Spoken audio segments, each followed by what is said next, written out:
Tires are warm. Car is with full tank. We have so many people on a racetrack. The racetrack is wide open and we are ready for some action. What the fuck? What the?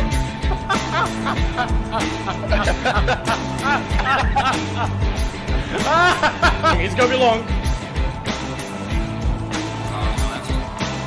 Whoa!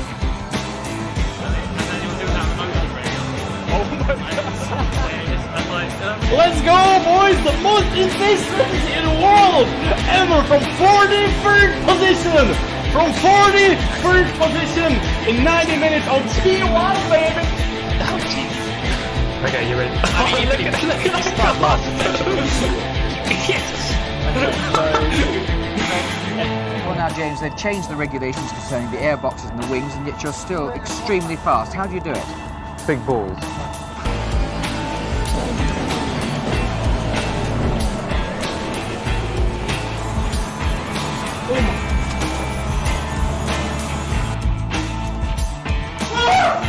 But I would like...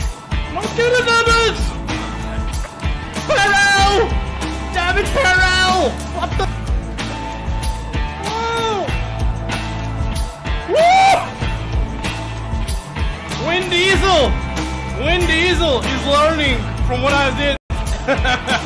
Win Diesel is like, wow, this guy!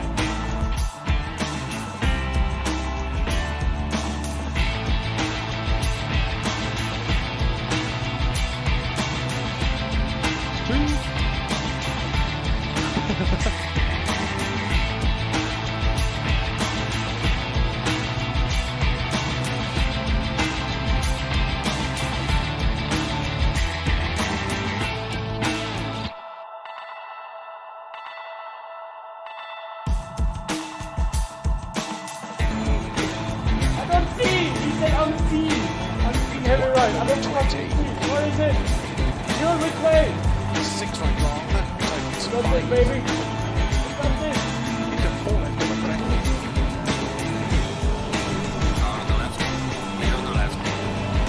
I am a Jedi! I'm a Jedi! Oh my god, I'm a freaking Jedi! No. Come jump. I wanna push him, I wanna help him. Come on, baby, come on. And Lucker, let's go, baby! WTCR style! Oh my god, there's a huge crash! Oh my god! Ah! And voila! Give him a kiss. Jardier! Oh my god, who is that? Alex, you are an idiot! You killed me! I wasn't mean. Oh my god! I've been following Jardier around the entire race with that fucking face looking at me. Kiss the face. Kiss it. Kiss. No. Kiss. There he is. Woo! There he is.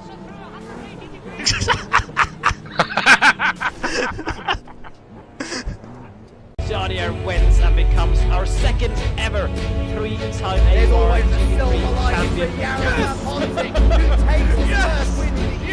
champion. Around the outside of turn 4. What a great move that was! Season 9 champion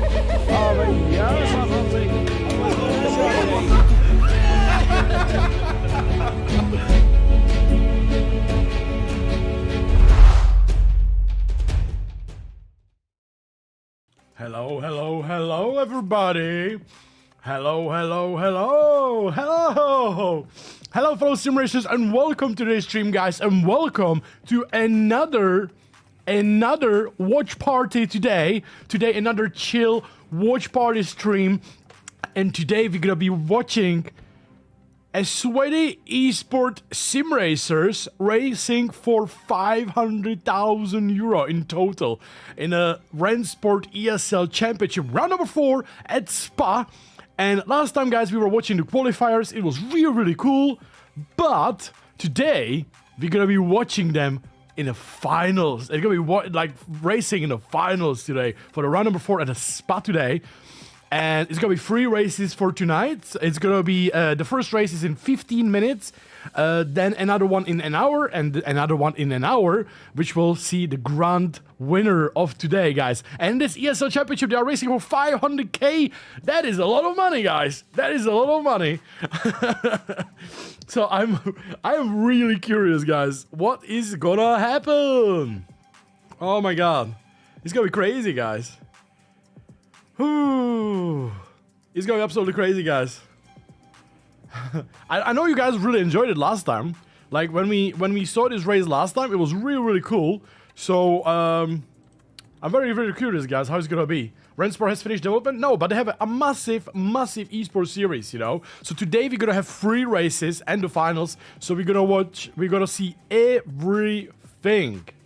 We're gonna see everything, guys. So it's gonna be good fun. So I'm actually looking very much forward, to be fair. Oh boy, guys. It's gonna actually start in a minute, and we're gonna get joined today by Summer again, and most likely with George as well. So it's gonna be good fun, guys. We're gonna have George and Summer probably on the voice chat today, and we're gonna be watching. Johnny, you need to build a podium. Boy. Oh no. We're gonna be watching some really sweaty super pro esport drivers going for it, guys. Oh, what's that? Actually, the show, guys, starts in a few seconds. It's gonna be good fun. Nice positive sim racer and Jards in the same stream. Oi. June Summer Booby. It's gonna be good fun, guys. Like, if you guys remember when we were watching the last time, it was actually really good. So I'm actually looking forward. Hopefully no copyright strikes this time around. I don't think he's gonna do. He's Hello. Oh, hello. Hello, sir. Welcome to the commentary booth. I was doing some Richard Burns Rally recon, and I can tell you, if you don't do recon, you're gonna be very dead very soon. I'm not afraid. I would say, if you don't do practice, you're gonna die on the first stage in 2 kilometers. Can't wait to get copyright strike, by the way, by Rennsport as well. By the music they are playing. Looking forward, guys. I think that beep boop beat is not gonna be copy strike. Hopefully. Also, someone tell Booby to join the call. Where we Yeah, are ask him, continuing our online journey to see the very best drivers that Rennsport. We're gonna keep it muted for now, guys, because we're gonna be talking. Like, guys, last time me and Summer were watching this was like 3 weeks ago. We were watching the qualifying on Friday for the quarters. This time it's gonna be semifinals and finals. Yeah. It's gonna be in 15 minutes. First semifinal, second semifinal, and final. And 15 minutes. I could have done some more practice then. yeah, I think in 10 minutes they're starting with the round 1, guys. So I'm very curious what's gonna happen. And I actually don't know who made it from qualifiers. I know that James Baldwin and Eamon Murphy and I think Isaac didn't make it from qualifiers, which makes me really sad. Dar made it. Yeah. So it actually makes me really sad. So I'm very curious how it's gonna be looking for the rest of them, guys. They drive at home. They have the first round of ESL was in Katowice, right, in Poland. That was the first round at event. And I think I don't know if it's the final. I think the final of the first like half season is in May. It's gonna be in Munich, so or München. So so it's gonna be we're gonna be probably there, guys. I hope. How did it go yesterday, Jards? Oh my god, happy. Oh my god, don't let me even talk about yesterday, man. Like yesterday was probably like one of the worst days. Hilarious. It was one of my worst days in sim racing, let's say it that way, you know? But tomorrow, guys, is gonna be freaking awesome. Tomorrow, we have 82 cars on Spa. We are doing 100,000 subscribers community special. We have 46 GD3s. And the rest of the field is GD4. So a massive multi-class community race. So it's gonna be massive crash as well. So I'm gonna also you gotta remember it was your worst day So far. So far, yeah. And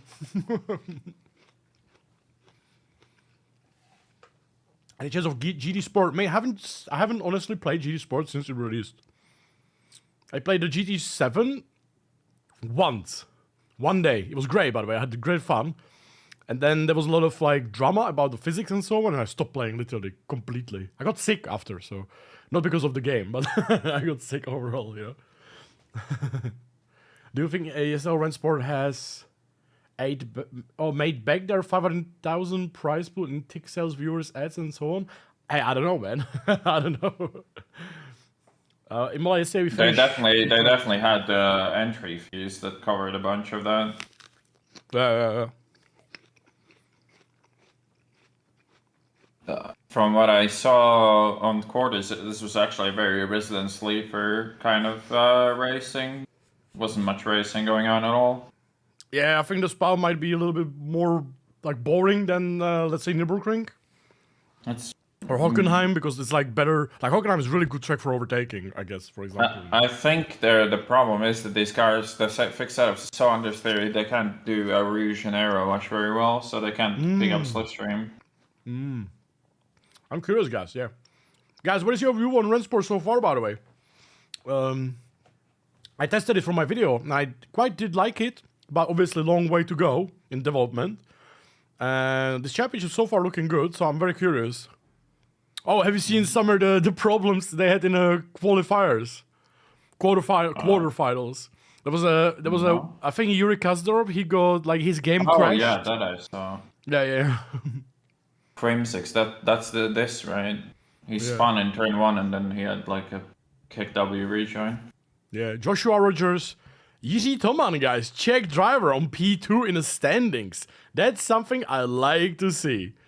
But yeah, Joshua Rogers, Easy Toman, Ellis Jr. on top 3 so far in the standings. The beta isn't out yet, right? Right. It is not. I'm very, very curious how it's going to go today, guys. Driver Championship. 45,000, guys. Imagine if you win. You get 45,000 euros, man. That is a good prize money. We should add that to JCL, for example, right? Yeah. I think JCL would deserve such a prize money. Oh, we got a recap, guys. I'm gonna play it. On Monday night. Let's see what happened, guys. The drama what happened in the quarterfinals. What stream are you watching? The YouTube one. I'm watching the Twitch one. Oh, can you link me to me? I mean, it's on Twitch Rennsport channel. I don't want to go out of full screen. Is that the one maybe there's gonna be commentary? Because this one should have no commentary. Oh yeah, I'm watching the official one with the hosts and commentary. I don't think I got the link for the YouTube one. Well, there are commentary as well, so... I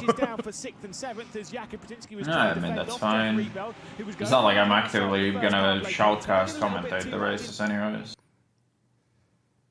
It's just that it would be nice if our streams would be synced together. Yeah, now I have Morgan and the lady talking. Yeah. But I can share you my stream so you can watch a roo.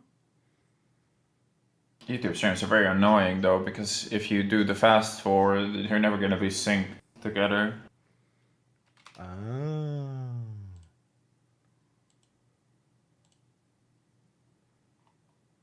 Should we watch your Twitch then?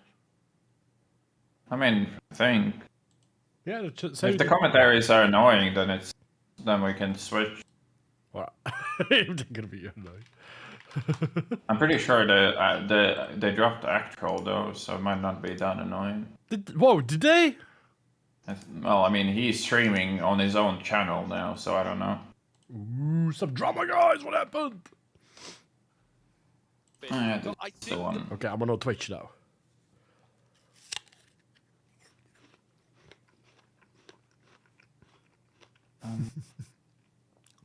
If I do like slowdown penalties, I absolutely hate slowdown penalties, man.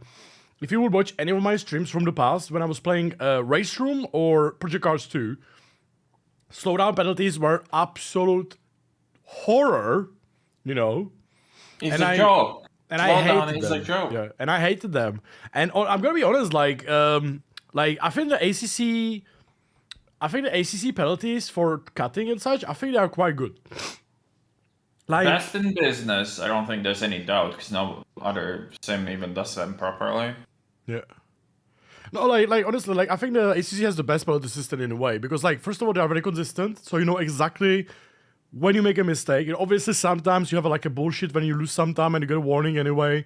You know, but overall, I think comparing to any other game, including iRacing, I think the ACC has the best penalty system. Because Also, I think it's fair to say that we are very entitled when we say, "Oh yeah, I lost time to my best lap delta." That's very loose penalties.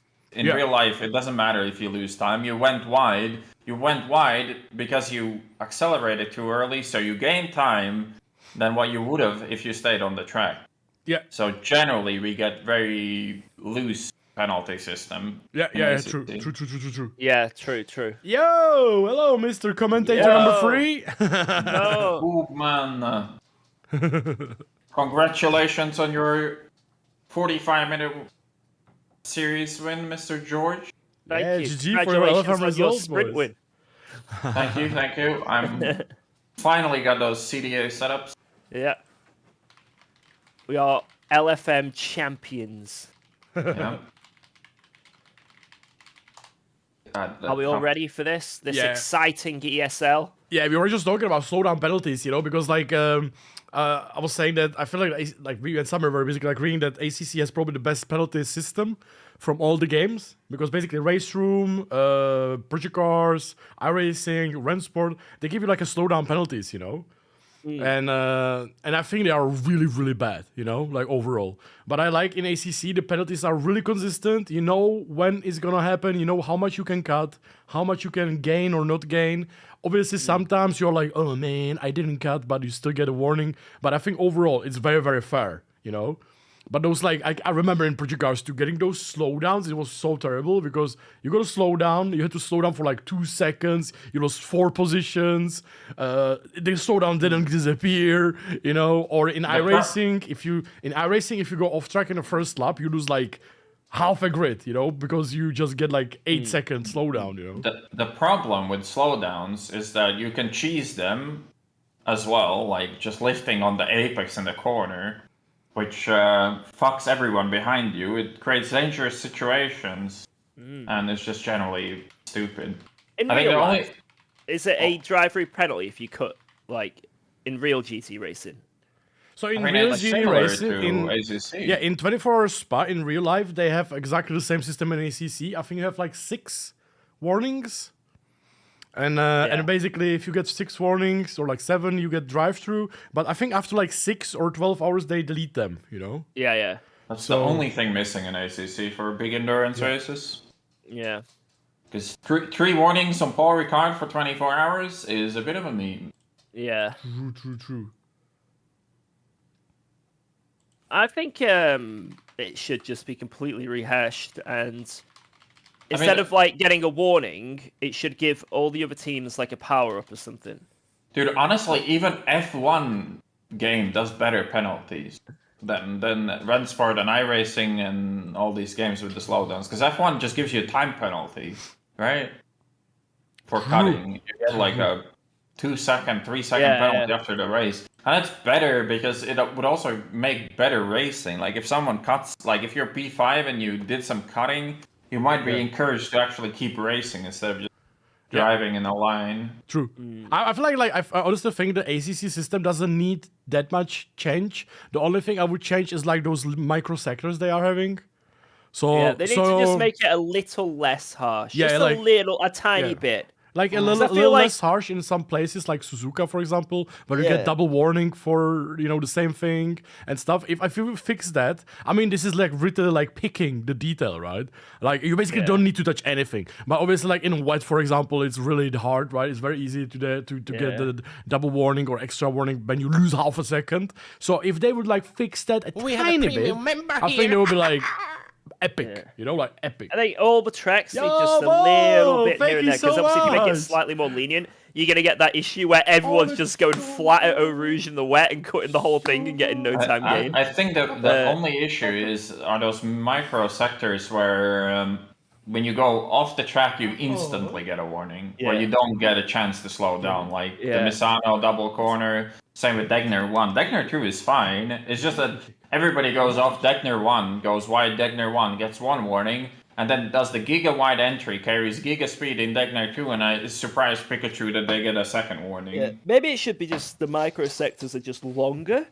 Yeah. And then it gives you the opportunity. Let's say you do cut the chicane on Imola, for example. I know Imola you can just slow down anyway, but let's just use an example. Like you cut any corner, right? You then in the next straight, when it's safe to do so, let's say someone's right behind you, you don't really want to lift off or do anything because you're going to cause something, or like you might slide on the exit. So just wait till after you finish the corner, slow down a little bit. The delta goes red, boom.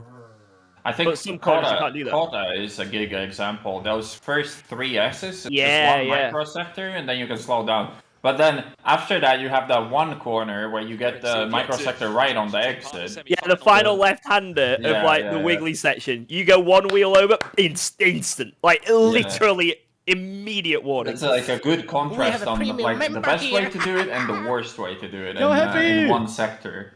Yeah. Yeah, totally. But I honestly, like, from all the sims out there, I think the ACC system is literally the best. Literally the best. Honestly, like, the best. And I think you can drive an M2 and never get a warning. Yeah, and then we also like we already basically confirmed if you have like reliable drivers, you can literally drive like we did 19 hours on Kota with 3 warnings, right? Yeah. And we did also I think 18 or 17 hours on Spa with 3 warnings. So you basically are showing that you don't need more, you know, you don't need 6 or 8 or delete the warnings and so on, right? If you have that problem, you probably need new teammates, you know. I mean, the warning deletion would still be nice. Yeah. So I think in Rennsport they probably should fix that as well. That would be great if they would adjust that in Rennsport. Because so far the slowdown penalty is looking it's very confusing for us as viewers. Because I don't know, like, do you remember when we watched the Nürburgring and suddenly Isaac Price is like slowed down in the middle of the track? Like, yeah. So and then like 2 minutes later it says slowdown penalty. Yeah. Hello? Curious. Hello. Hey, am I louder? No. No. Only if you watch Rennsport. I am. Meet the driver. Age. What? Oh wait, I'm missing it. Oh, is there music? Because I'm afraid of the music.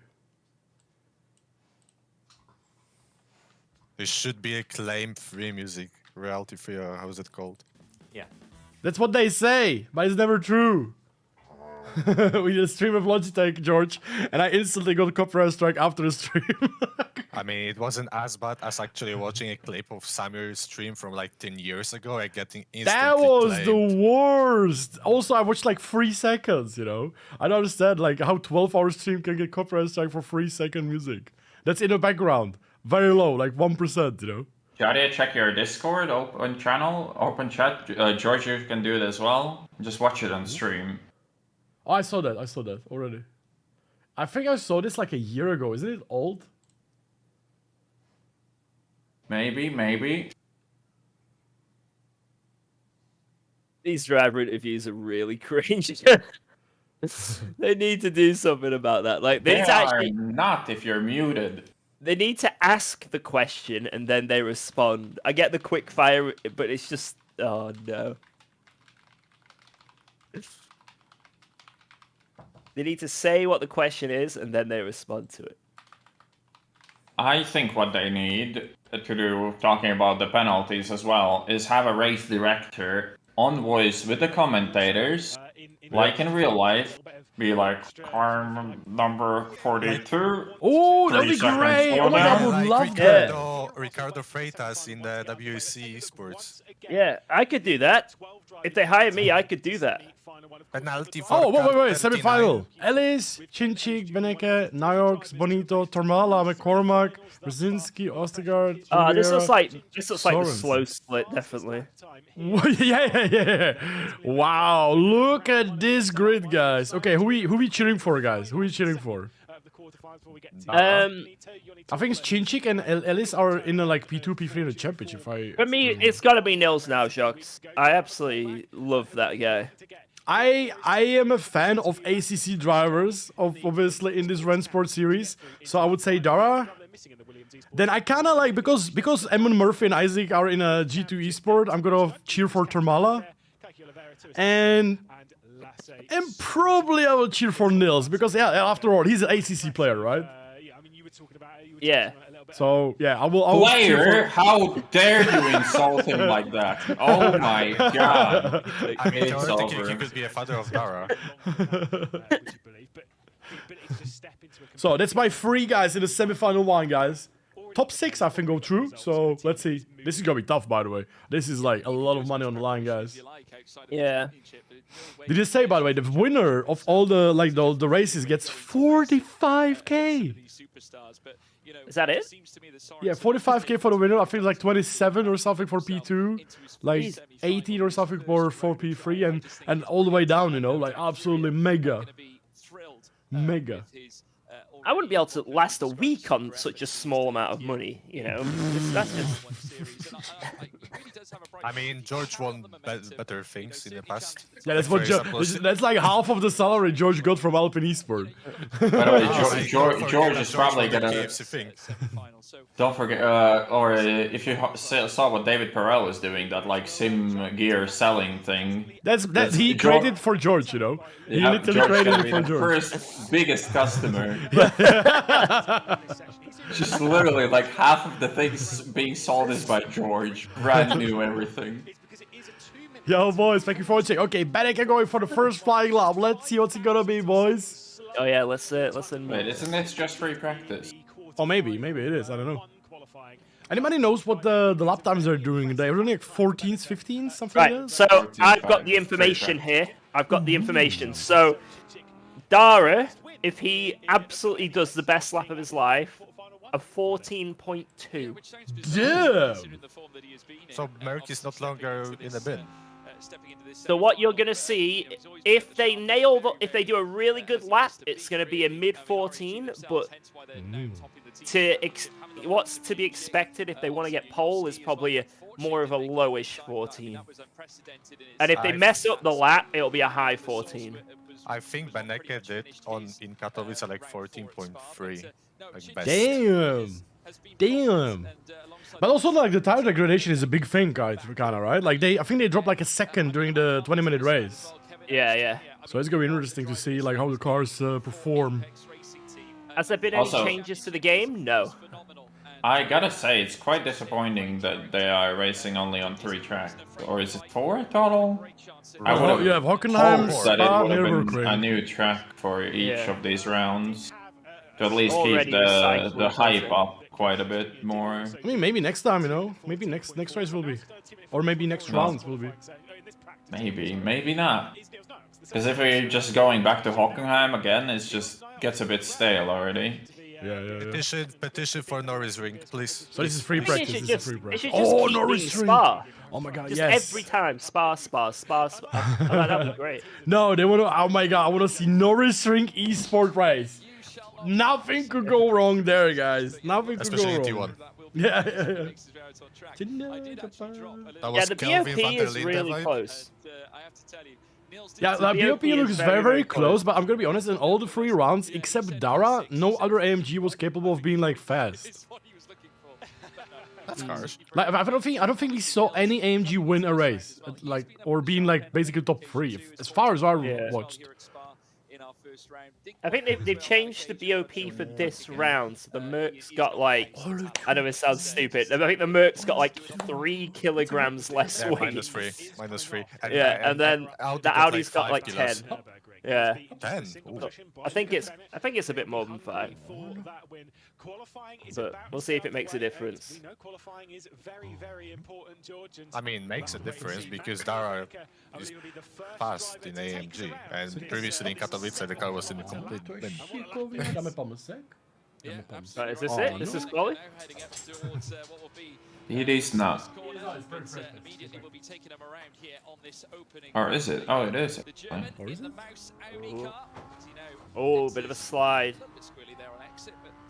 Oh, this is quali already. Yeah, but I could go first. Up through towards Eau Rouge, and very soon Radion as well. Make sure you position the car in the right place using all the circuit on the right hand side. Alright, so a good sector 1 will be a 0.8.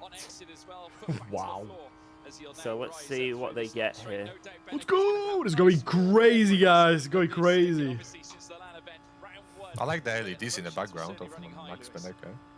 Hi, the track, man. I want the new spa as Okay, well. that's a good sector 1. Yeah, I wanted a new spa as well. Smart dog can make jars do tricks. Hey! And a good mid sector is a 0.7 or 8.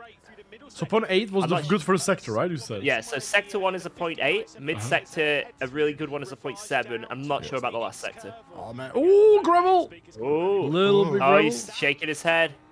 It's a Rennsport gravel though, so you don't really lose Nice. any It time. slows it down. It slows it down as well. Nowhere near as much as an AC. Yo, Niels, let's go 200 days, Niels. 200 days, man. Thank you very much. Thank you very much, man. Appreciate it. Let's go, let's go. So, guys, we are watching Rennsport, round number 4 at Spa, guys. The drivers racing for 500,000 euro worth prize money. Another gravel for Benecke, not a good lap. He did 0.8 though. I mean, he did 0.8 in the middle sector. Yeah, this isn't a bad lap, but you can definitely get a little bit. Yeah, but he's shaking it twice he went into the gravel, so. Yeah. But like, in which places Rennsport is gaining time on ACC? Because like 59.8. You have more grip, you have more straight line speed, you have more grip. Straight line speed is mainly it, I think. I don't think they actually are much faster in the straight line. I think it's acceleration and grip out of really slow corners. Yeah. Ooh, it's gonna be 14. 14.6. Ooh, the last sector was a bit off. Ooh, oh, let's don't go. think that- Oh, Nils on don't- 2 wheels. That looks better than ACC so much, like when you can go on 2 wheels like this. What's he gonna be from Nils? He's gonna be 40.4. You go Ooh, that's a faster good by lap. 2 times. That's That a was a good good lap. lap from Nils. Let's go. Like I say, the sort of the Let's go. lower Ellis, by the way, end of Ellis is one of the 14s. runner-ups for. Oh, big slide! He's one of the runner-ups for the championship. He's P2 or P3, but he seems to be not happy. Oh, 14.5. Yeah. He screwed up the last chicane. He was really sliding well there. Ooh, let's see this. Furia. Yeah, Kaiki Oliveira now up towards the line as well. 59.8. Look at the time. Nice, Look at the 40.5. So it's BMW first 2 so far. Ooh, Shinchik is really, really fast. He's really fighting for good positions. That looks like a good exit. Oh, that looks very good. 44.43. Oh my okay. god, 1,000th of a second. Damn. Damn, that is close. Let's see Dara. They're on a pretty good lap here. Yeah, good first and middle sector.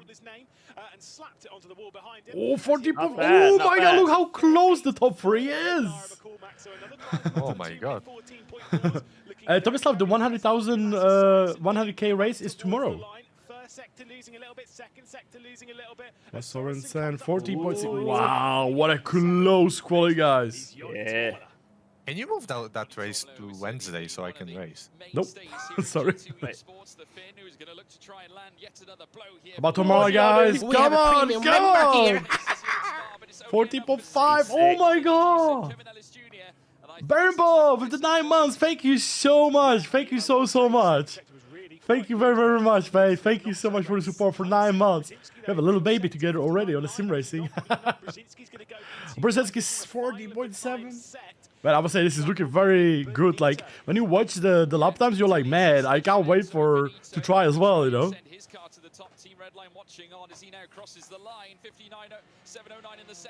Oh, Bonito goes fastest. Oh. So P1, P2, P5 is Bimmer, P3 Audi, P4 AMG. Wow. Yeah, that's a mega lap side. How about Tetela? To slap his team Redline car right up towards the top. The only team Redline car in this. What's he gonna We'll get? get 2 heroics across the line. Miss Tattel is going to be the first. Fourth. Oh my god, look how cool is this? This is close. God, what's he gonna get? Outside the all-important top 6. What can Tomioska do the final time of the session? We were catching up with him. Oh my god, literally 3/10 among the 12 drivers. Like, So yeah, But okay, like, the top 5 were in a 10th, like half a 10th, literally. Top 4 in a half a 10th. it's like their optimal laps are like 0.2s, but obviously because this is like a super pole scenario, Yeah. like it's gonna be hard to do that. But yeah, Guys, stop comparing the lap times to ACC or real life. It makes so no much bigger than sense. ACC. Yeah, Whoa! it makes no sense. Like, there is absolutely no reason to compare those. You know, it's completely different game. It's completely different physics. It's like in iRacing, I think that GT3 were doing like 12, right, or something like that, 212. So you should not compare, guys, the games or real life as well. It's absolutely not. Yeah, like the most controversial fake, you know. I mean, it's obviously like you wanna do, you know. I mean, we compare the games, but we don't compare the lap times. I would say, you know, we compare like how it works overall. Your spreadsheet was superb, Lewis. Has to be said. You can't even compare lap times across the tire beds in real life. Yeah. So much slower than Formula 1, man. It's like a different tire model and such. Yeah. But yeah, you put all colourful flags on yours. It looks stunning. Track is also different, guys. Yeah, true. Actually, true. This is a new spa. It's definitely slower. But you can, by the way, guys, you can do 14. We are doing 14s in ACC as well. Like if you watch some previous streams, like George did like 14.2 or 14.3, right? Where everyone is lining up. Yeah, like Spa in last year's Spa with Tortellini times and British GT BOP with McLaren. Yeah, but no. We were doing in like 16, 18 degrees Spa. I think LFM or something like that. And George did like 14.3. Well, we saw it. We knew what it was all about. Anyway, we just like to throw a curveball. That's like a month ago. OP car. No, looking forward to it. I mean, naturally, Benito is in with a great chance of landing a huge. Was the Ferrari fastest track? Indy. Look at that, guys! How close it was. Wow, top 5 in it. Like, wow. Marcel Chinchik, fresh from that fastest time in qualifying yesterday. He's now sitting in 3rd with Dara McCormack in 4th. But that's an argument that fixed setups are making the grid closer. Oh, yeah. I mean, if you think so, BMW, AMG, and Audi are all in half a 10th, right? Incredible. Almost. So basically, you can say that BOP is great, at least for Spa. Because literally in this grid, in the semi-final one right now, we have literally all, except Porsche, basically. We have all 3 manufacturers. And like, well, basically Porsche is like a 10th behind, so it's not too bad. But it's like, yeah, maybe a slow driver, so we need to see Joshua Rogers. He is at the back end of the field, alongside that of Jakob Brzezinski for Williams. Hello. Again, you missed the start, Vala. I didn't miss the start of the stream. Oh, the stream. It hasn't been quite as much of a smooth transition as what we've seen. I'm sorry that I have a life. Kevin Ellis Jr., who's of all of the drivers for now. He is the one that looks then, from 14th of April onwards, I'm gonna dedicate my life to ACC again. Really? You killed I told Rennsport. Oh yeah. Yeah, I mean, Kevin Ellis Jr., he's been sensational, almost a sensation this championship. I said the dark horse, really, of this group has managed to consistently... Okay, this is going to be close race. Oh, let's go, here we go. What's it gonna be? 2 Bimmers in the front. Look like a very bad start for the Audi on P6. Right, we're off. Yeah, did you miss it? Why are you showing the last guy? You want to see the front? Yeah, we want to see the front. What's going on? Bonito in the lead still. Neil's under pressure from Shinchik. Neil's going to get a good draft here, though. Yeah, probably. Standing star, yeah. Cormac right on the ass. Yeah, McCormack had a good run. Now he has all the slipstream. Can he get his Shinchik? It will be great. Top 6, guys. Top 6 are going to the finals. Top 6. Oh, look at McCormack! Show us! Why aren't we seeing this? Oh, he's still there! Push him out!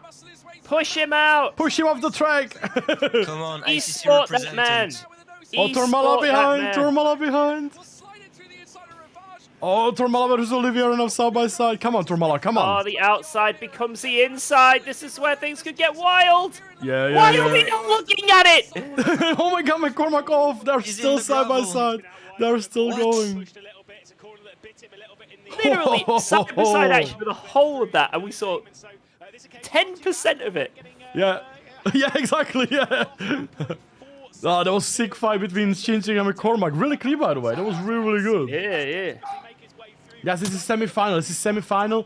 Today we will see semi-final 1, semi-final 2, and top 6 from both semi-finals goes to final, which is in 1.5 hours. So, yeah. It's all about getting the top 6. Man, Beneke is in a really bad position. Like, he's not very happy with that call is, so I can imagine he's gonna be really trying to push forward, guys. He went to gravel twice. Yeah, I think that's actually true. Yeah, they were watching the broadcaster was watching the fight for P6 because basically that fight is more important than fight for P3. That is actually a good point, Isaac. Also, Isaac, why are you not in the semi-final? Yeah, Isaac. Yeah. Oh! Come on, Ellis! Guys, Ellis needs to go forward. Ellis is in the top 3 in the championship standings. He needs to do something. Because the top 6 make it through to the next round. So if he's not sick for better, that means he doesn't go through. Right. Watch out! Brzezinski tried. Oh, Beneke dropped.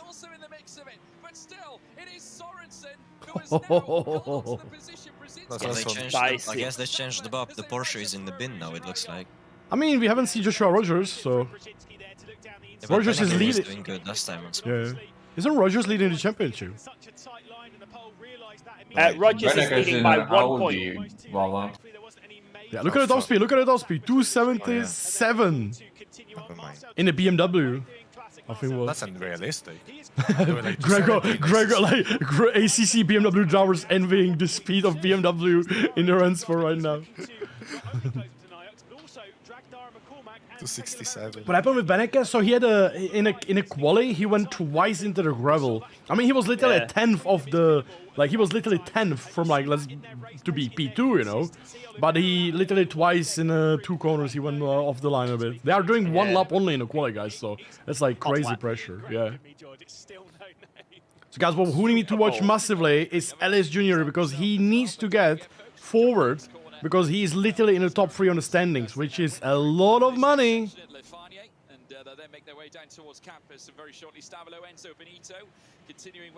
I must say, considering that Dara and Shinchik were fighting for like 6 corners side by side, they didn't lose too much time compared to Nils and Bonito.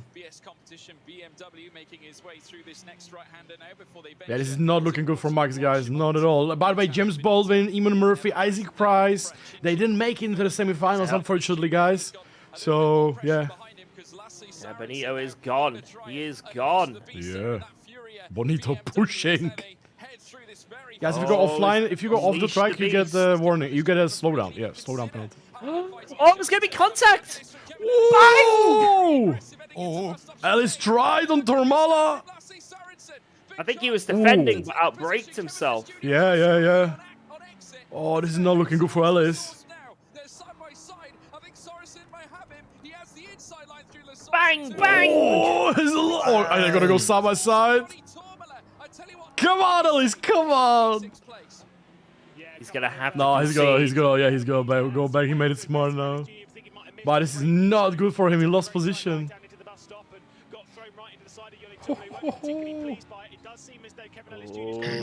The spectator looks like an ACC, guys. Yeah, sometimes it's like I think it's the Unreal Engine. It's like making like a bit of it moving. Oh, wait. Sorensen had a run on Tormala. Come on, Tormala, hold it. Tormala, no! No, Tormala, no!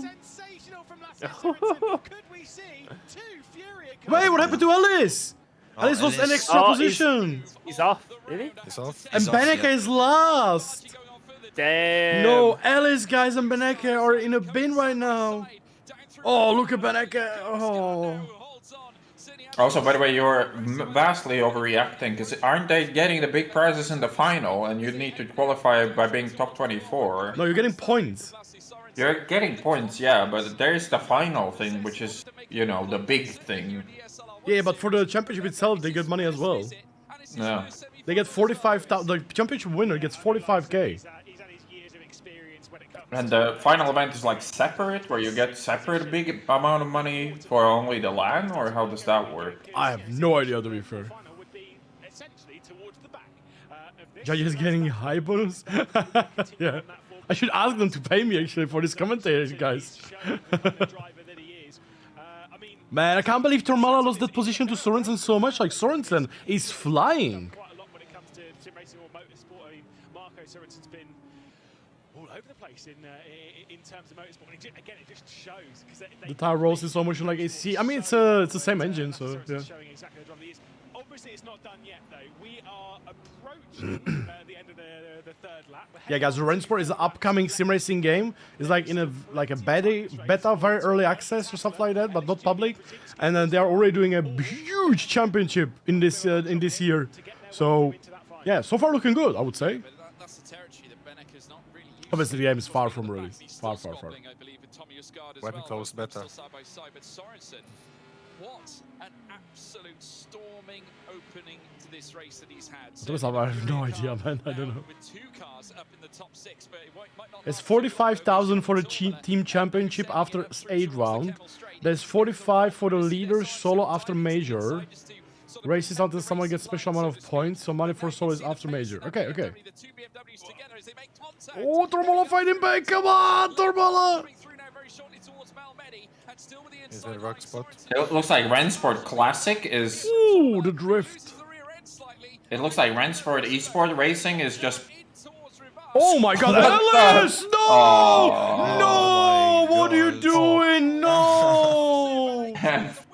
Oh my god, Ellis, what have you done?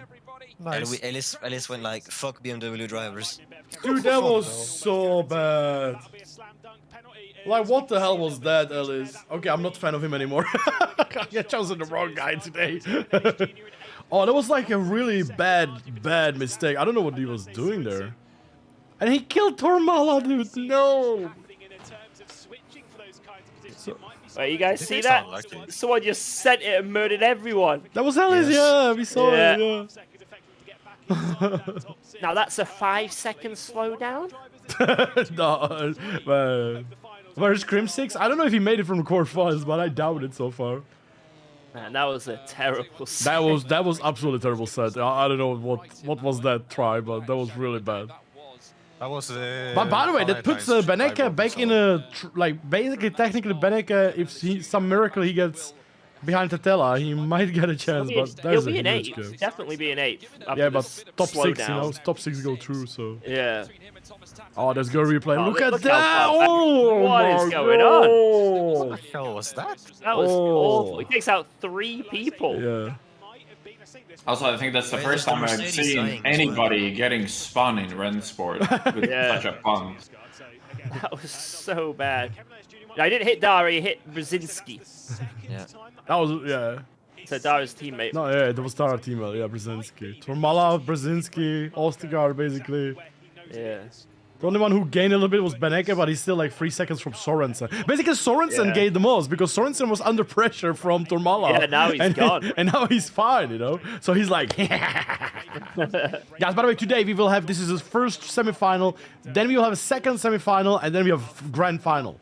So, that was esport move? No, that wasn't esport move, man. That was not esport move. That was like...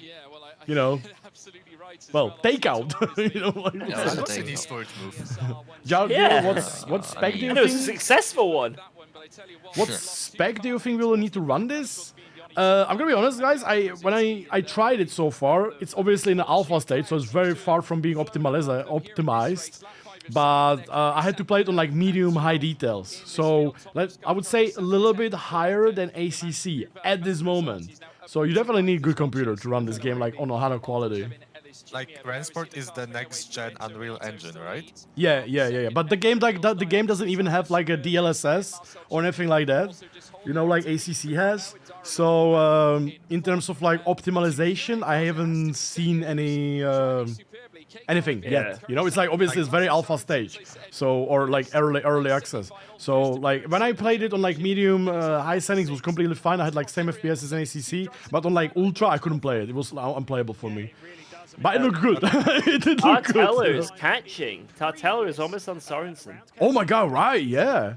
Maybe we'll get 1-4 shit to the finals? Yeah, if they start fighting, then the guys behind are going to come closer. Yeah. But how are the frame times in Rennsport? Because in ACC it's complete trash. What? I mean, if for example, like you were actually complaining from time to time, like the game. I mean the is little like set freezes? No, not the little freezes, but like the game doesn't look smooth, even though you have like 120 FPS. That's the frame times. Oh, I don't know. I don't think I have done that much practice, and also I was alone on the track, you know.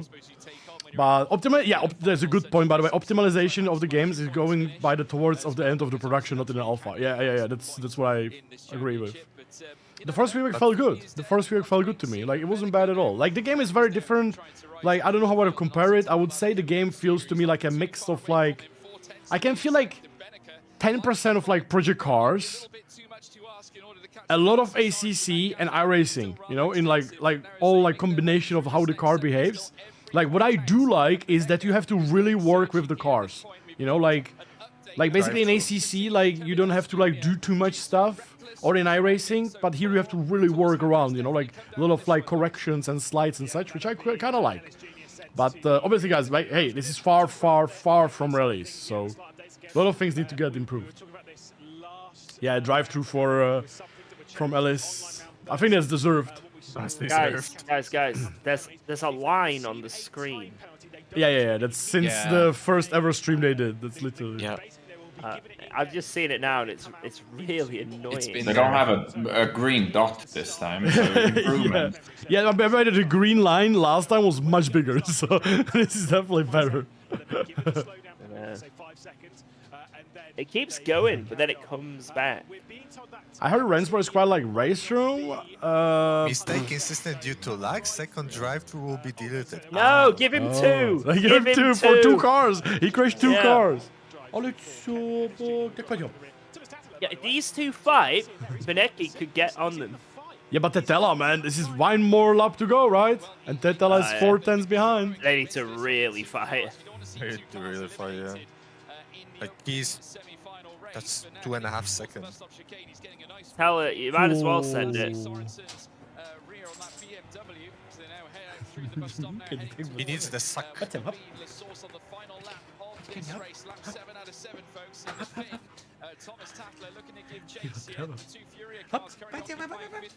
He's giving chase. What vehicle is before AMG? So it's first 2 BMWs, third is Audi, fourth AMG, BMW, and Tetela is in Porsche. So yeah, come on, we want Tetela to send it on Sorensen. Come on. No, Jinko does. By the way, the tires are also dropping a lot. I think they are during the 20-minute race, they drop like a second. The rear getting loose in the bus stop. I do like that as well. Yeah, it goes sideways in the bus stop. Oh, here we go! He does. Mister.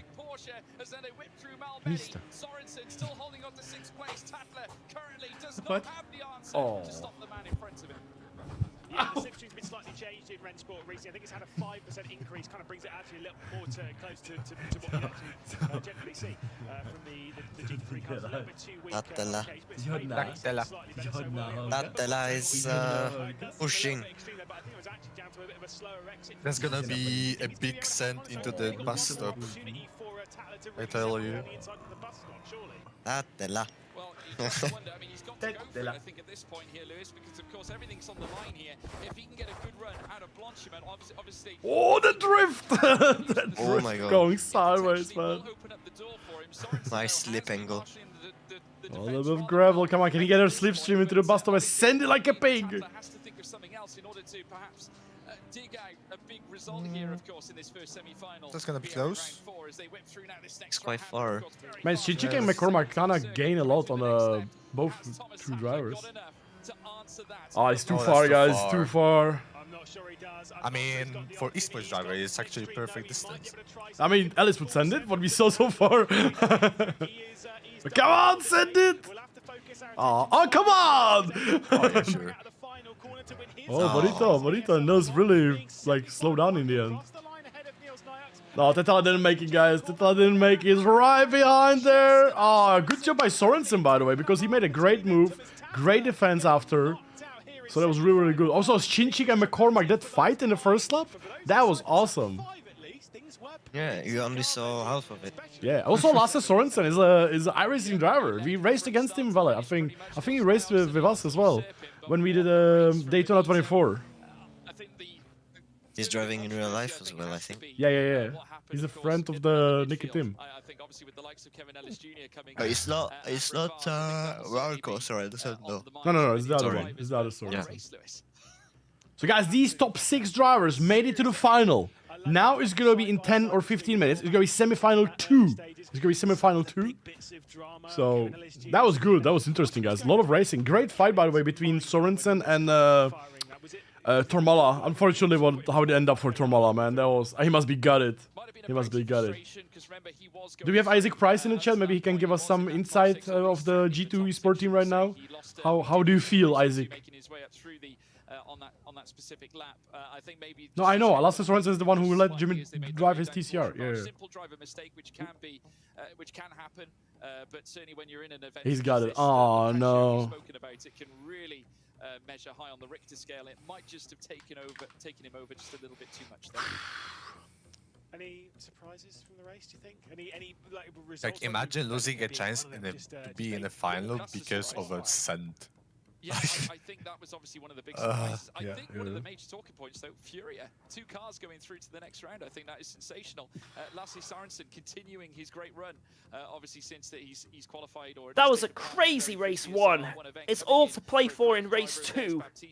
Who is now unfortunately going to be sitting out of this one, but it looks like Furia. Guys, by the way, thank you so much for leaving like on the stream. Let me know if you enjoy these watch party streams. We're not going to be doing them too often, by the way. But sorry for my dog.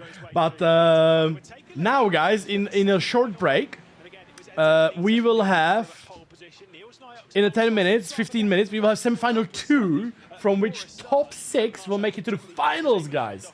So I'm very curious. I'm very curious. Thank you so much for watching, by the way, so far. Juni Dost. Juniko Dost. Namista. A big send down the inside from the Irishman of McCormack Dost. to try and get past Marcel Cinchik. Oh, ah! Side by side just kept going on. Co ty děláš? Jsi papat? Ty jsi pamasek? Ty jsi ještě pamasky? Ty jsi ještě pamasky? Push wide of Dara McCormack and Marcel Cinchik would take over 3rd position and hold 3rd position. Not to worry though about Kaki Oliveira, who was sat behind them trying to get himself involved in the fight. Further down the order, Brzezinski was trying to find his way through and trying to help his way into that battle with Maximilian Benneker and Timmy Usgaard as well. Big send down the inside from Brzezinski, almost side by side, almost a bit of contact as well. And there was a few moments. It was Usgaard that was going slow in the background in his heroic car. And obviously his teammate not too far ahead of Thomas Tattler. Brzezinski dropping or just gaining the single position on Maximilian Benneker. There was descent from Kevin Ellis Jr. straight down the inside of Yoni Turmala, missing the braking zone, coming down into bus stop and making a bit of contact with the G2 eSports driver. A kick of oversteer as well. Lasse Sorensen involved in the fight, and this was all for 6th position. And it would just continue breathless action throughout the race. Maximilian Benneker moving his way up from a 12th position, up a single one into 11. The battle for 6th would continue, and this, George said it in the broadcast, I mean, probably move of the race, an absolutely sensational send from Lasse Sorensen to get around the outside of Yoni Turmala and take over 6th position. It was absolutely incredible. This is the new spa, by the way, yeah? This is the new spa. If I could watch party, if anybody choose you. Oh, thank you very much. Yeah, guys, this is a massive Rennsport eSport Championship. The first round was in a LAN. Now they are having 3 or 4 rounds in, online, and then the final race is also in their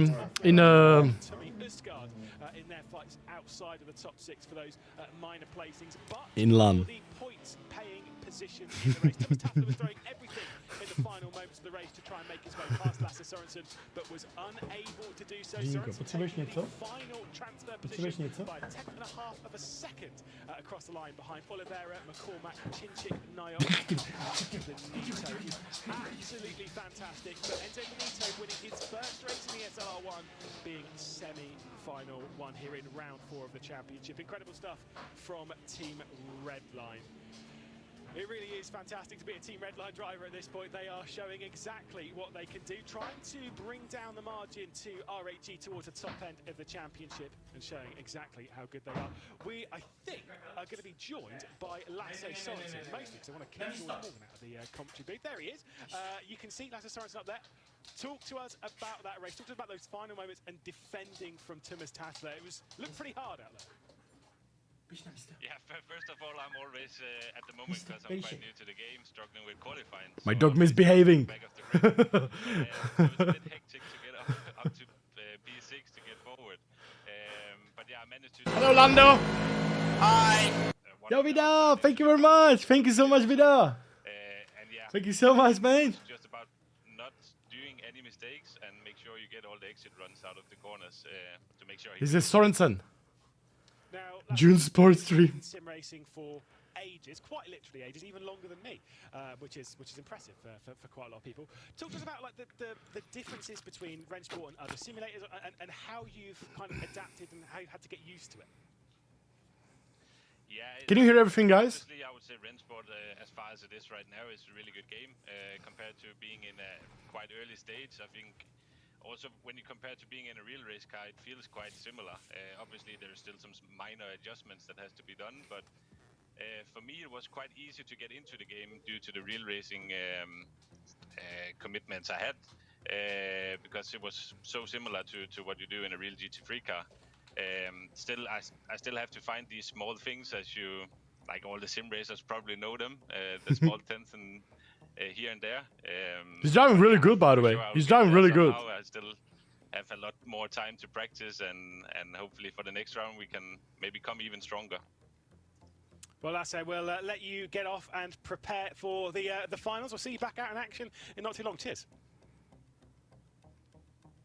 Well, with that all dealt with, it's time for me to jump out of here, because George, you've got some discussion to do as we bring back in Veracity. So far, so good. George, what on earth has just happened there? I'll tell you what, I certainly was not expecting... How you guys enjoying so far the Rennsport races? Looking good, right? Like a proper esport.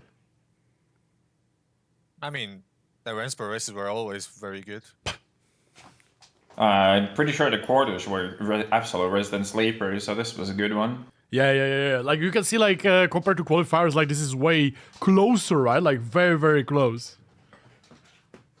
The only downside is like top 6. I mean, not even like top 6, like top 4. It's not fighting. I mean, right now, like, yeah, obviously, it's yeah. not worth it.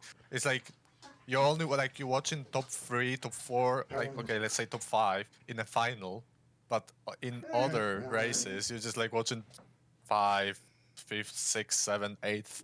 They completely killing each other. Yeah. That's the only downside of the format, but it's like. Papa, het is papa sec. Het is papa sec. Like Perishik. Perishik.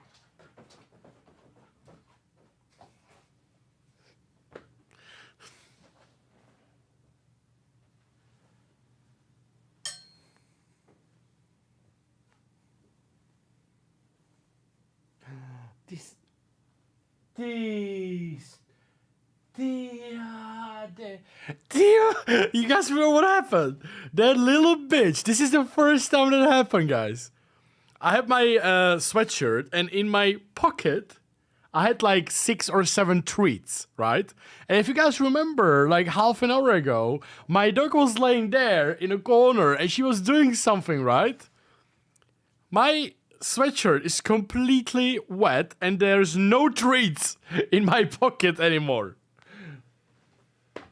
That's the lesson you have to be learned. That's the first time she ever done that. I saw her do that before, but I couldn't be sure. Oh, why did she say anything, guys? No. Sotabila. She literally ate them all. And my pocket is completely wet. Tak, a nic nie dostanieš. Ne. We ate those stitches. Ah, guys, you should snitch on my dog. Come on.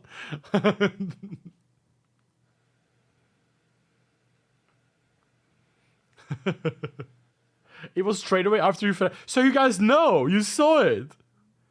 You saw it, guys. You bastards. Oh my god. I can't believe you didn't say anything. Because I had my like sweatshirt like on top, and then because I was giving her a treat, I put it on bottom, you know. And she was doing something in the corner. I thought she's like playing or something, you know. Ne, absolutně nedostaneš nic. Na místo. Mazí. You know the rules, it's on floors, but yeah, guys, to be honest, she never done anything like that before. you noticed she was doing something. Yeah, I mean, it's one way to do it, right? This is a quarter-final, by the way, recap. Oh my god, what the? That was close. What the hell was that? Who was that? Yarsh. Oof. Oh, maybe we'll see what happened to Marco Page. He was on a P5. Sorry, P7. For disaster, but with some of the best drivers in sim racing, it was just a recipe for good racing. The slipstream being dished out to the Furia machine that was on the right-hand side, and it would be the Furia car of Veloso retaking over 7th position. Eamon Murphy into the rear end of Wisniewski, and Ryan Barneveld was able to come through in the BMW M Team BS competition. This is quarterfinals, guys, from Friday.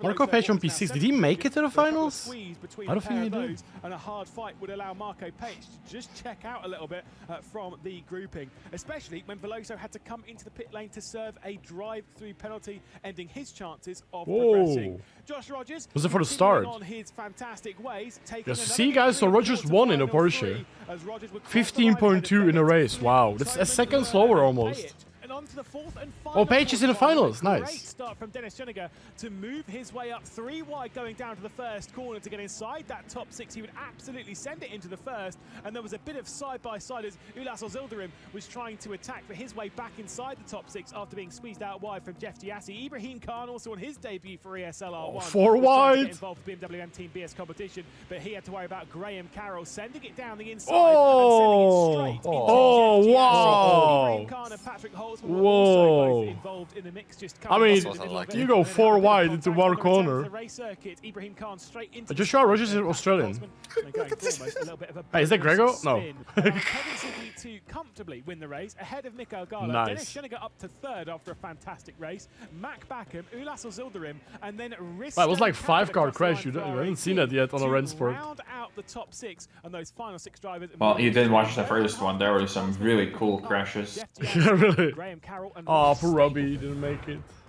Again. Well, this is only the second time that FaZe are making it through to the semi-finals, George. Talk me through some of the fantastic drivers we have taking part for semi-final number 2. Well, we've got a very spicy lineup on this occasion, Jasmine, and I'm looking forward to seeing who... Check Jardier on P2 in the championship, guys. Come on. Sorry, semi-final 2. Sorry. Oh my god. The points overall. But he is second in the championship. Of course, taking the win in our quarterfinal yesterday as well. Marco Page representing...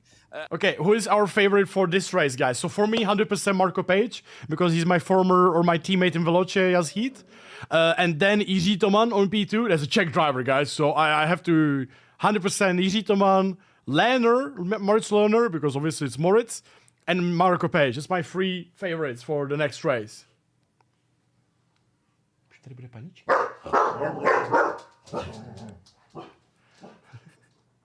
So those 3, yeah. Aside from Heroic, have had at least 1 driver make it through to the final. So I feel like for FaZe, pressure is definitely going to be weighing in. I mean, obviously I could cheer for Joshua Rogers, but I don't need to cheer for Joshua Rogers, you know? He's already too fast, you know? He's cheering for himself, you know? Focus on. Yeah, absolutely. And you know, with the likes of Joshua Rogers, of course, being part of this absolutely fantastic display, you certainly will be one to watch. Guys, by the way, thank you so much for leaving like. Thank you very much. Was obviously the hero last time out as well at Nürburgring, but just look at the head-to-heads. It certainly is one-sided as far as Joshua Rogers is concerned. As I said, both these drivers have won finals in this championship, but ranking 1 here, Joshua Rogers. 14-4. Obviously, where it comes to the head-to-heads. The Spa round 1, of course, it led to Joshua Rogers claiming 4th in that particular event. Luke Bennett coming back with 11th. But it just seems to me that Bennett constantly grinds and tends to rise to the occasion and finding his feet more and more as time goes on. Eventually, he would then... Yo, Traction Day, thank you very much. Thank you. And certainly based on that, he has to be able to carry the momentum in a race such as this, especially given the talent we have on display. Now, the real question is, Josh Rogers has 3 finals under his belt. We have Luke Wow. Bennett, 2 finals under his belt. Do you think this is where we end up seeing a little bit of a tie-up situation, or do you think... I think Rogers is living in Europe. I think so, yeah. I wouldn't. You'd be a fool, I think, to I think predict that. I think he's in a Kwanda house. Kwanda is having like a racing house in Germany, I think. But then you've also got to factor in various Sim racers living under one roof. Of course, who is right up there and is looking for an upturn in his fortunes. Didn't have it all his own way either in the first 2 rounds. We went to a LAN event in Katowice. Obviously had a few issues of his own to take care of, but has since managed to, I think, flee the demon, so to speak, and bring back his best form, because we all know that he can perform at the highest level. Speaking of performing at the highest level, we also saw Marcel Chinchik walk away with a record-breaking track time over on Spa, over in qualifying for our quarterfinals as well. So I'm curious to find out how exactly it was that he was able to do it. What did he do? What did Chinchik do? Offensive lap. Well, let's take a look then around the circuit of Spa. Oh my god, what is this FOV for a replay? R8G sports driver of Marcel Chinchik. Here we go then, 7-kilometre circuit, 545 metres of which belong to this start-finish straight where all the races will begin, and that race down. That's a big FOV for a replay, guys. He's not driving like this, by the way. This is a replay, guys. Not too bad, but it is 2 kilometres. They're just showing us the lap. Look at it, guys. We can watch the new lap layout, by the way. Take a look at this. Absolutely gorgeous through Eau Rouge and Radion. Absolutely pinned. Just in 5th gear. Wow, look at the new layout, man. We would avoid so many crashes there in Eau Rouge. 150 kilometers an hour onto the Kemmel, straight as we head through the Kemmel curve and into the heavy braking zone of Lake Com. It's so far uphill though that you can brake so much later than you would normally expect, almost at the 100-meter point. Man, the new Spa looks good. I like it. I want the new Spa in our game. Because I'm almost getting scared when you pick it up your headphones. You can really attack the outside of here, almost shifting 2 wheels onto that gravel trap, and now we start this downhill section as we drop. The new Spa looks really, really good, guys. I do like it. Question: you doing the GT Omega thing? Yes, with me. Lovely corner when you get it right. Regarding that, Jardier, by the way, I've followed the team on Yeah, I will register after the Rennsport. Down towards Piln, double apex left-hander, but you can the virtual driver in Rennsport. Look at the leg.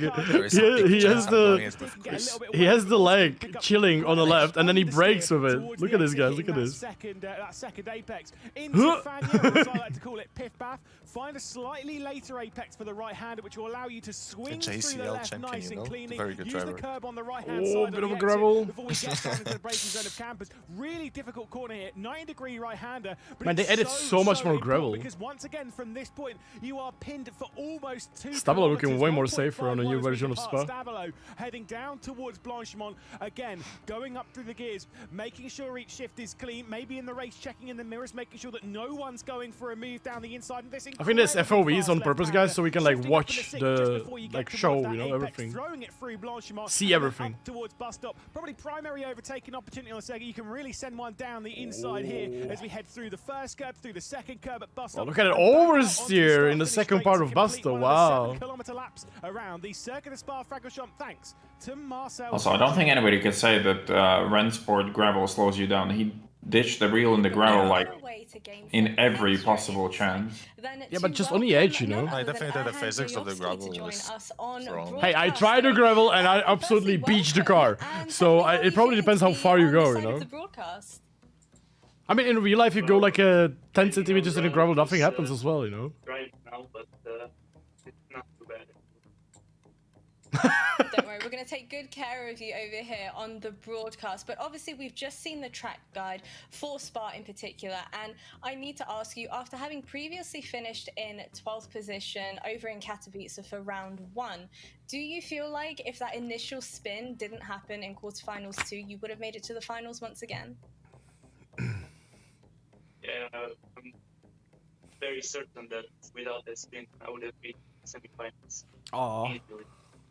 Without a doubt. He has a cool seat. Fancy seat, right? I know it's not ideal situation for you, but for the folks at home, if you happy have to finalists today. any Yes. questions you want to propose or send our way as well, and another reminder to everybody at home, go ahead, type them away in the chat. Sorry, I was talking the whole time. I was muted. Sorry. I was saying that in real life, if you go like 10, 20 centimeters into gravel, nothing happens as well, you know. And I beached the car in Rennsport in a gravel, so I think it really depends how deep you go. Yeah, but he's like clipping the gravel in every exit that has gravel on the outside. I don't think that would be quite optimal.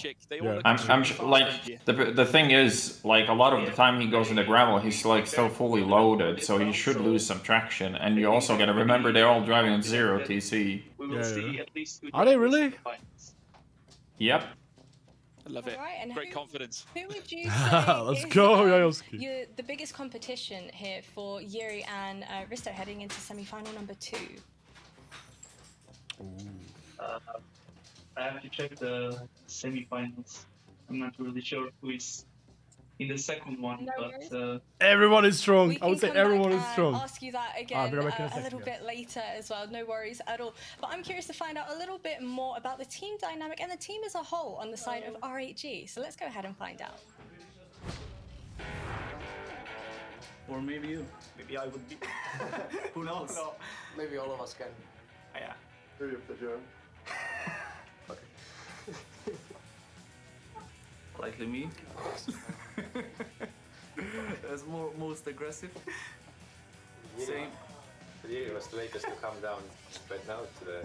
It was like a one-time thing. That's interesting. Because he's gonna steal the trophy, so...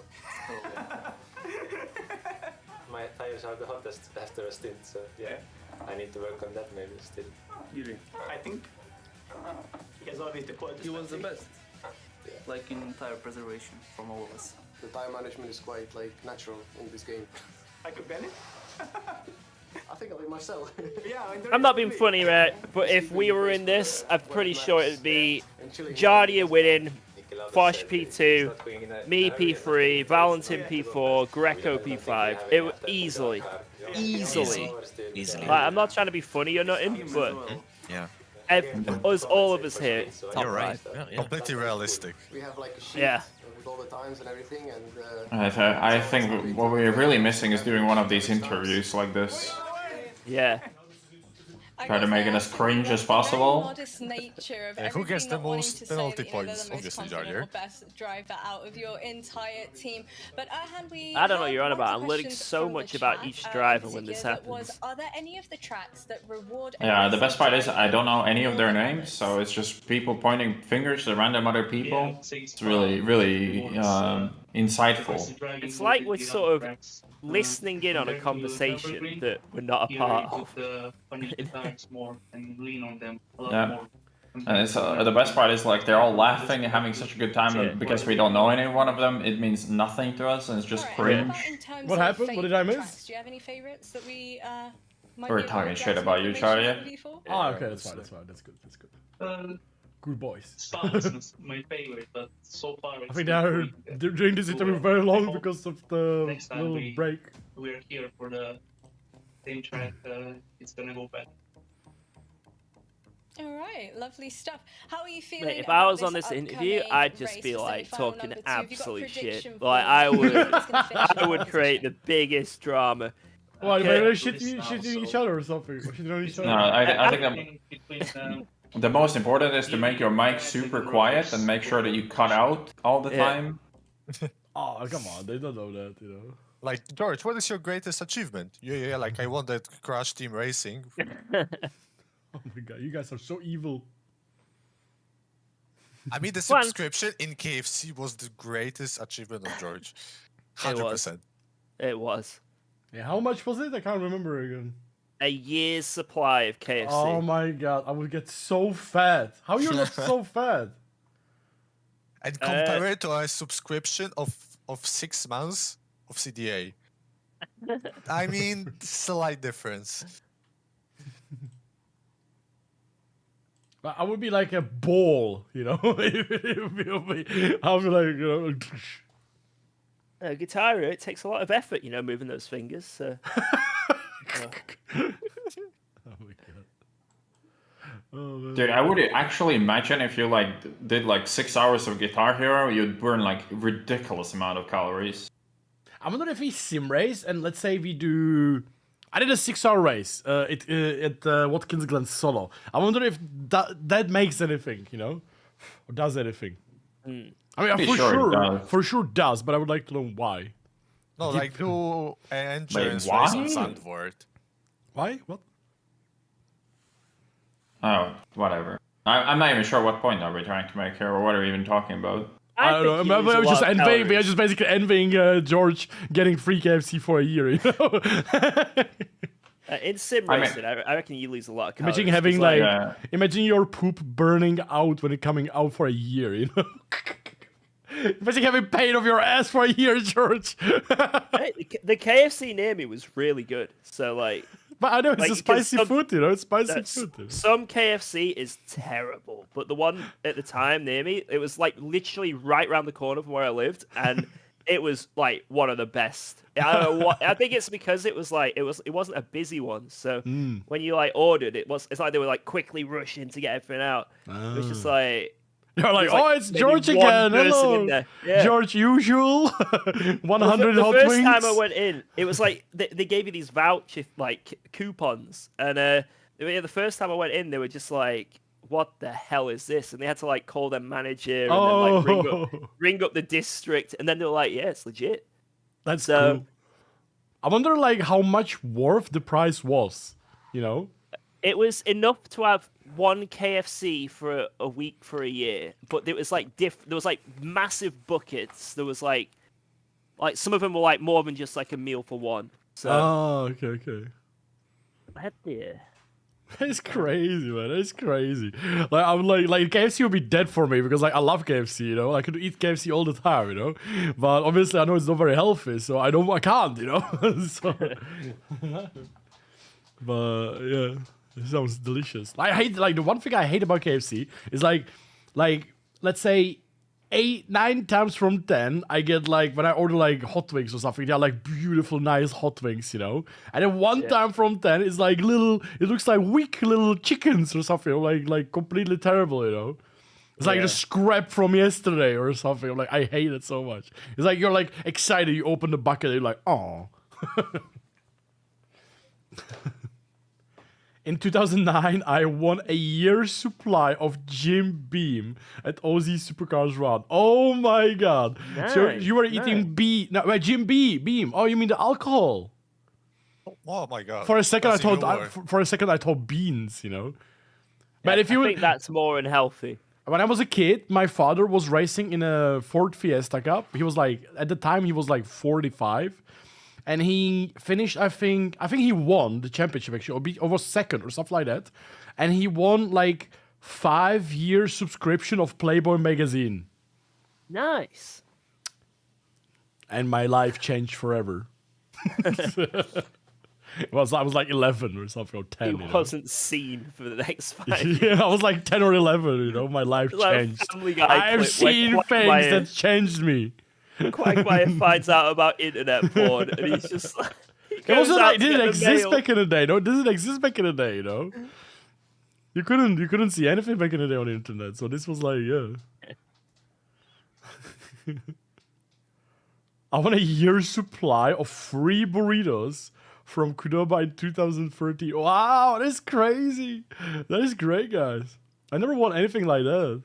I mean, except my dad did, but... It's crazy. Ask George about Nando's? What is that? Nando's, it's like a restaurant in the UK that does like chicken. It's pretty nice, but it's expensive. Ah, okay.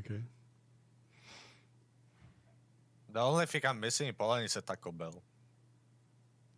Man, we should find out how it works. Man, I just like a great idea of like a JCL next season. That like a winner would get like a year's supply of KFC or something. That'd be so good. I would like to find out like who do you need to like contact like from KFC like to know the value, you know? Because like obviously like they have to put a price on it. So let's say it's gonna cost €5,000. They're gonna give it to you, and then you give it to the winner, right? So I would like to know like how much that cost, you know? Because I don't know how can I guess. Can anybody make like a calculation how much it could work? How much it could cost? I mean, it depends how much. I mean, how much you go. There. I mean, if you would say a year's supply of what did you say, George? It was like a 1 KFC per week. I got about 60 vouchers. Okay. So it was like just over 1 a week. So okay. So it's not too, like some of them were family meals. Like about 20 of them were family meals, which worked out at about £20. Some of them were like those mighty buckets for one, and then some of them were just like normal, like chicken and chips kind of. So let's say it's €30 per week. Is that like? Do you think it's like a reasonable amount? I'd say if you average it was probably about £15 a week, roughly. £15 a week. Yeah, because you got like a Times drink as 4. well with it. Times 12. That's £720 per year. So I feel like so like let's say like a 1K. Let's round it to like 1K. It's like You can just buy a voucher for KFC. So, JCL. JCL next season, guys. JCL next season. A year's supply of KFC. Suddenly we see a lot more esport drivers going in. No, let's be honest, guys. Like I feel like that's like a great price for stuff, right? Oh, you're in quali. Like, you're in quali. No, that's free practice, I think. Is it? No, it's quali. Oh, it's quali. Okay. That's why the break was so ridiculously long. Okay, let's go, Yurko. Let's go, Yurko. Check driver, guys. Coleman, this is the guy who's P2 in the championship group. Yeah. It's Czech driver, by the way. The second fastest Czech driver. 7 sector 1. Wow, yeah. Pull it off because obviously Marcel Cinchik did earlier on as well. Okay, guys, I just want to go back to it because we have a George here.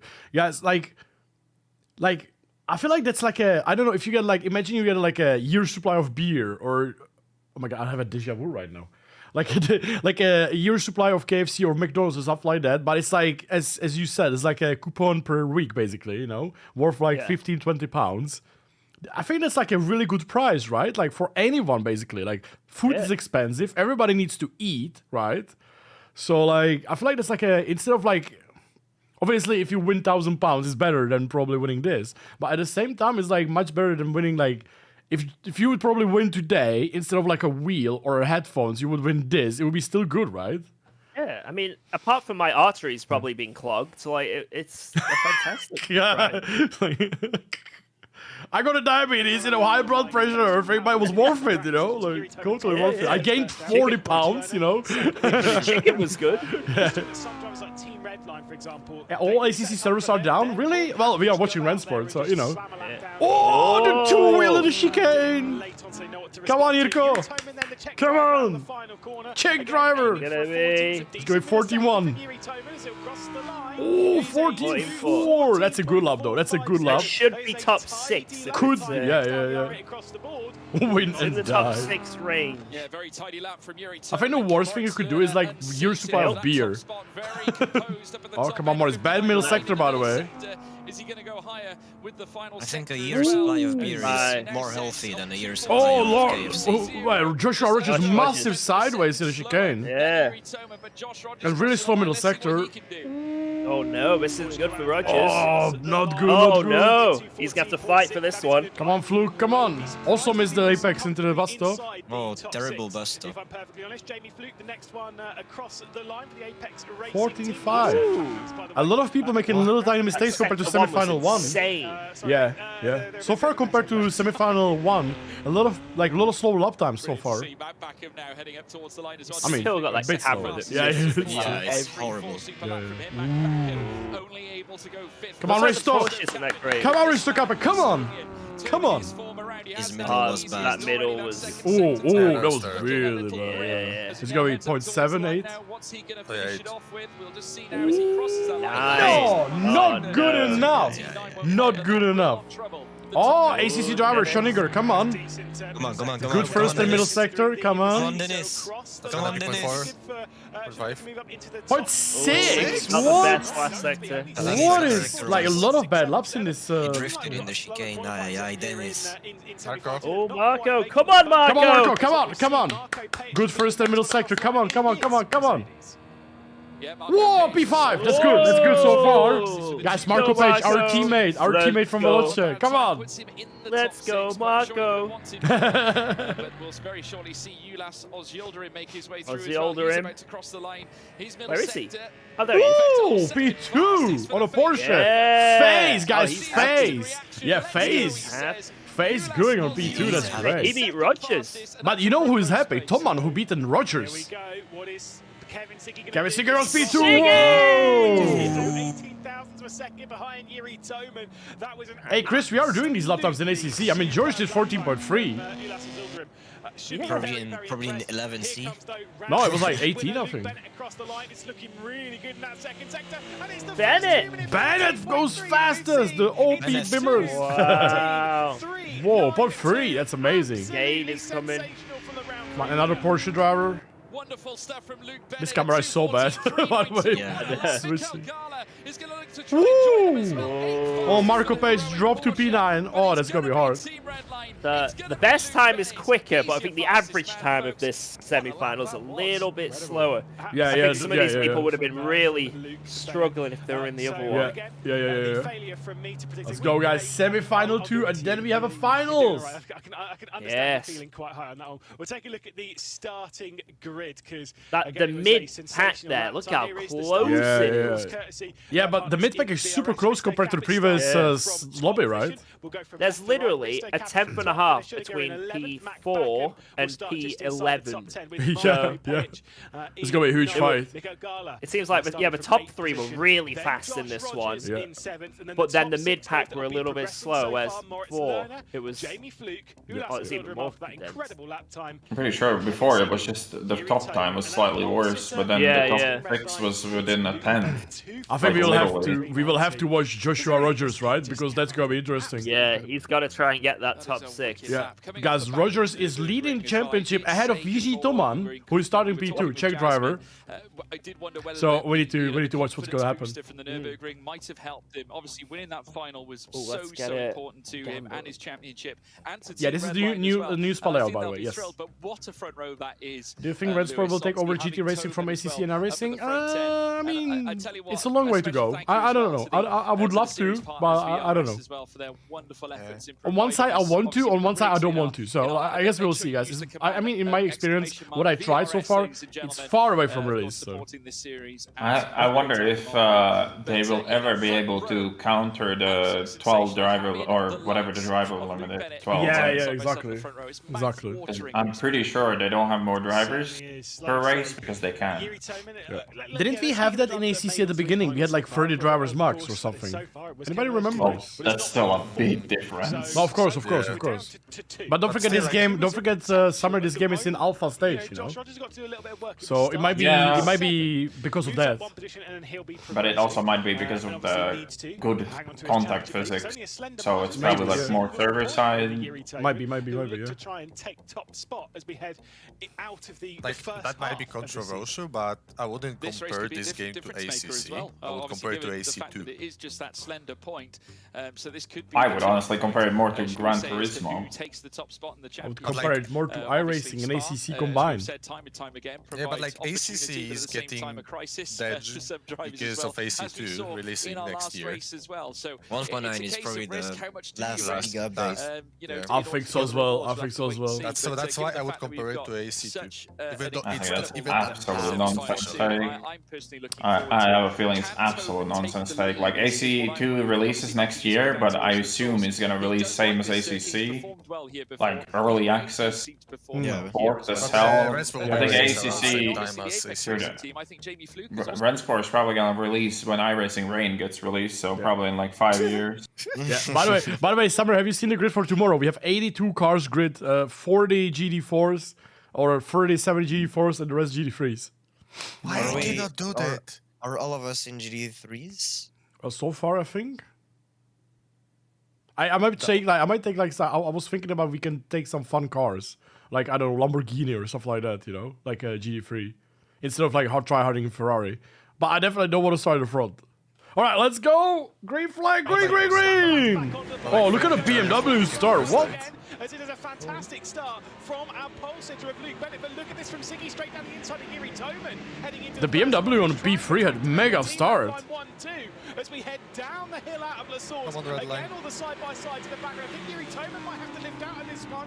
There is Bennett. Yeah, easy to man had to let the position, man. Those BMWs had such a good start. Yuri Toman down to third, then Fluke, Ozildrin, and Moritz Lerner still keeping Josh Rogers at bay, George. Yeah, Luke Bennett getting off to a great start, but so did Kevin Siggy. Red line now. Yes, not exactly. It all depends on GD war. Come on, Irko!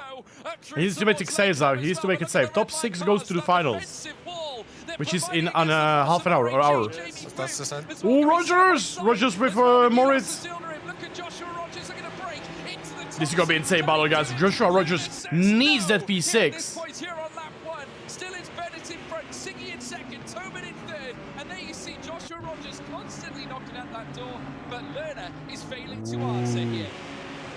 Yeah, guys, the fight is on for P6. The top 6 goes to the finals. Fly their way through. Got to be said for Yuri Toman. He's got no real need to kind of make that move. But then as we look for Rogers and Lerner, there's something about me. As a massive sim racing fan, there is something. Yeah, I bet it's absolute beast. How these are the very, very best. Alona really deploying that triple screen setup there. For such a long time, seeing them once again using it with maximum potential. Josh Rogers is like in some expo or something. Yeah, I think Bakum and Capet crashed each other.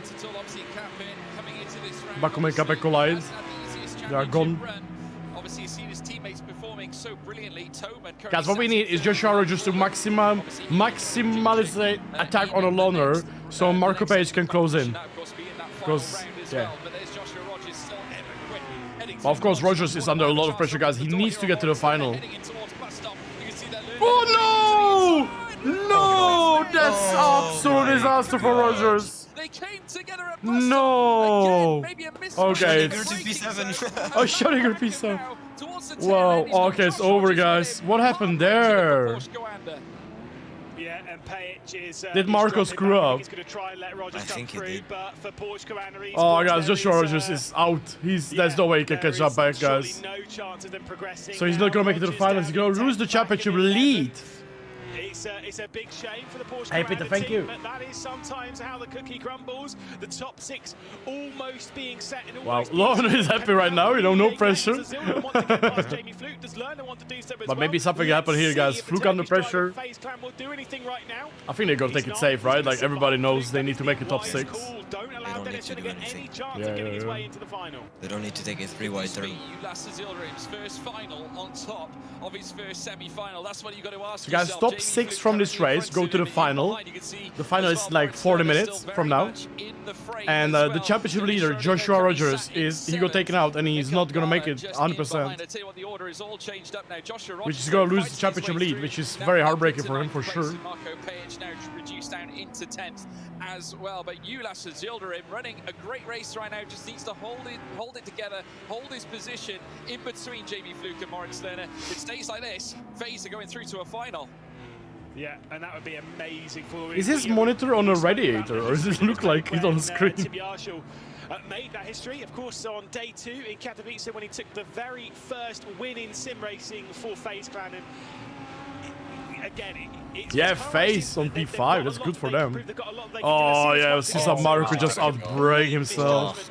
Oh no! Straight into the rear end of Josh Rogers. Now, considering in the previous race that was a drive-through penalty for Kevin Ellis Jr., maybe they'll be a little bit more lenient in the sense of Page did give some of the track position back to Rogers and stuff. I mean, that's not really going to matter that much when it comes to they have to be smart, because if they fight, then Ace is going to catch. Yeah. He definitely caught up already 4-10s or 3-10s. So. Oh, the 2-wheel!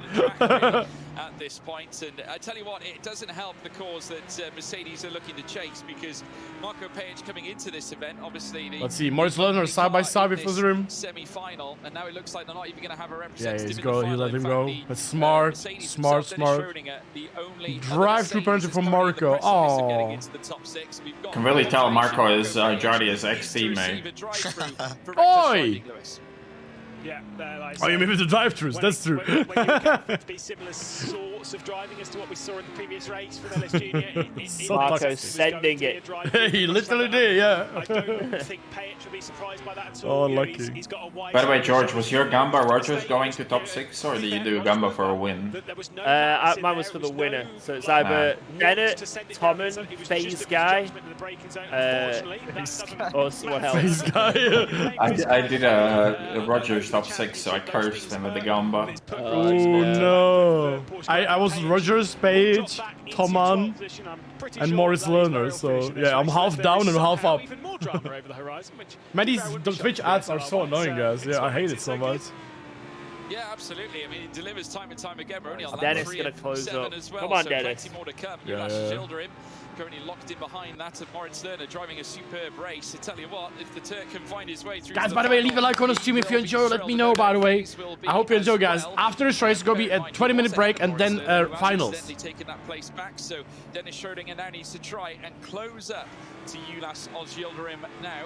Obviously sat in 7th place, so it's all on Schrödinger. Obviously, he's Williams' only hope. Obviously, to join Dara McCormack here in this next round, of course. It's all on Dennis. It's all on Dennis. Bennett, of course, in front of him on red line now. See Kevin Siggy up at the sharp end. Has the hoodoo broken away now, Lewis? Do you think Kevin Siggy can now return to his best form? Schrödinger only 1.1 second behind Osjildirim, so there might be a fight. Because it seems like Osjildirim is losing a bit. Well, they're all stuck behind Fluke. Dropping off. Yeah. Oh, boys, from Season 10 onwards, the Case King D Pro Series will have its own fixed point system, meaning it will no longer be dependent on the strength of field. But it's no longer on Wednesday, apparently, by the way. Oh, that was the point. That's on Thursday. How do you qualify for that, though? What Pro Series? Are you a ding dong? Oh, I'm sorry. Sorry. Yeah, it's gonna be. Never mind. Never mind. Ding dong. Ding dong. I mean, except why is it on Thursday then? Because SRO. Ah, SRO. Oh. Yeah, Misha. Imagine planning your leaks around other things that's going on. True. Oh. Oh. Yeah, Fluke let him go. Smart. We're just going through. Hit him. Morris pushing. Crash. Why? What did you cheer for? Yeah, Lerner's got some great I pace don't at the moment. Drama. We already saw the crash. Do you watch motorsport for anything other than crashes? Let's be real, man. Oh my god. And has actually not really changed. It's Crash. Oh, longer gravel. Oh, he's in the gravel. 3-second margin than it was when Moritz Lerner was there. So he's made his way through, and that gap hasn't changed. That's how much faster he is running than the other ones in this group. Am I still in the sin bin? What's in the sin bin? For the final couple of laps and come on. Probably yes, Stefan. Probably yes. Even though I don't know what it means, but probably yes. I don't even know what sin bin is, but I guess I'm in a bin. Sin bin? The sin bin is Oh, sin. It's the naughty corner. It's the naughty corner. As you quite rightly I'm in say, the naughty corner, I guess. on an esports and sim Maybe. racing career. Naughty boy. And as pledged his future to Mouse, and now sits in 4th after a super move there on Jamie Fluke. Dennis Schrödinger getting closer and closer to the back of that phase machine. I think Lerner's really quick, so he might hold the other guys along. Remember, that And gap Dennis was can't close 1.2, in. so Dennis Schrödinger now looking time and time again to bridge that gap, as we now see them make their way through the bus stop chicane. I don't know if he's going to do it. Tight as they make their way through. Jamie Fluke has not By the way, left Valev, when is the quali for sprint ending? Tomorrow? Just tracking the pair of them right now. Wednesday. The Williams car urging closer and closer. We'll try hard it. I would like to try, at least. You try hard it? Would you be pro, Jardier? You've done some laps on Barca yet? Are you pro, Jardier? Yeah, unfortunately, yes. For whatever reason. You mean fortunately, you would have such a much harder time to qualify for... Yeah, but you don't understand one thing. They wrote that some people will get up as a silver to pro. Then it's not harder still. It is, because they're basically You have to going to beat fight the them as well. silvers. Well, I mean, if you're silver, you still have to beat them, so... But I assume as a pro as well. But I think if they like up them, you know. I can help you out, Jardier, I'm just like so confused with the SRO that I have no idea what's happening, you know. I think a lot of people as well. Yeah, they're not giving us the information we need. Like, yeah. So like basically, like let me know one thing. Let me know one thing. Like let's say 200 drivers will make it. Like 2 pro drivers go in, right? And they will like from 4 silvers they will make 2 pros and 2 other silvers join. So will they remove me basically or not? You know, like am I fighting them or not? You know? So how it's gonna work is I think they're only gonna move up a silver if no pros take the slots. So let's say right now there's 0 Aston pros. They'll like no one's even done a lap. So you can be way off the pace. If you just do some laps, you're guaranteed to go in because you'll be the only Aston pro. But if no pros go for it, then they're going to move up to silver, the fastest silver. Well, let's so hope. So if you're a pro and you do Honda times, and no other pro does Honda times, you're in, you know? Yeah. Smollier has? Smollier has. He's actually done it, like. Yeah. So I know he did Monza, but he's done Barcelona now. No, he done everything. He's P2 overall. Okay. Yeah, so to guarantee going in, you need to beat Smollier, because he'll take the slot then. Is it not 2 slots? No, there's more slots for Honda. No. There's 1 guaranteed slot per manufacturer. What? No. Yeah. Yep. They said there's 15 slots for pros. There's 15 slots for pros, right?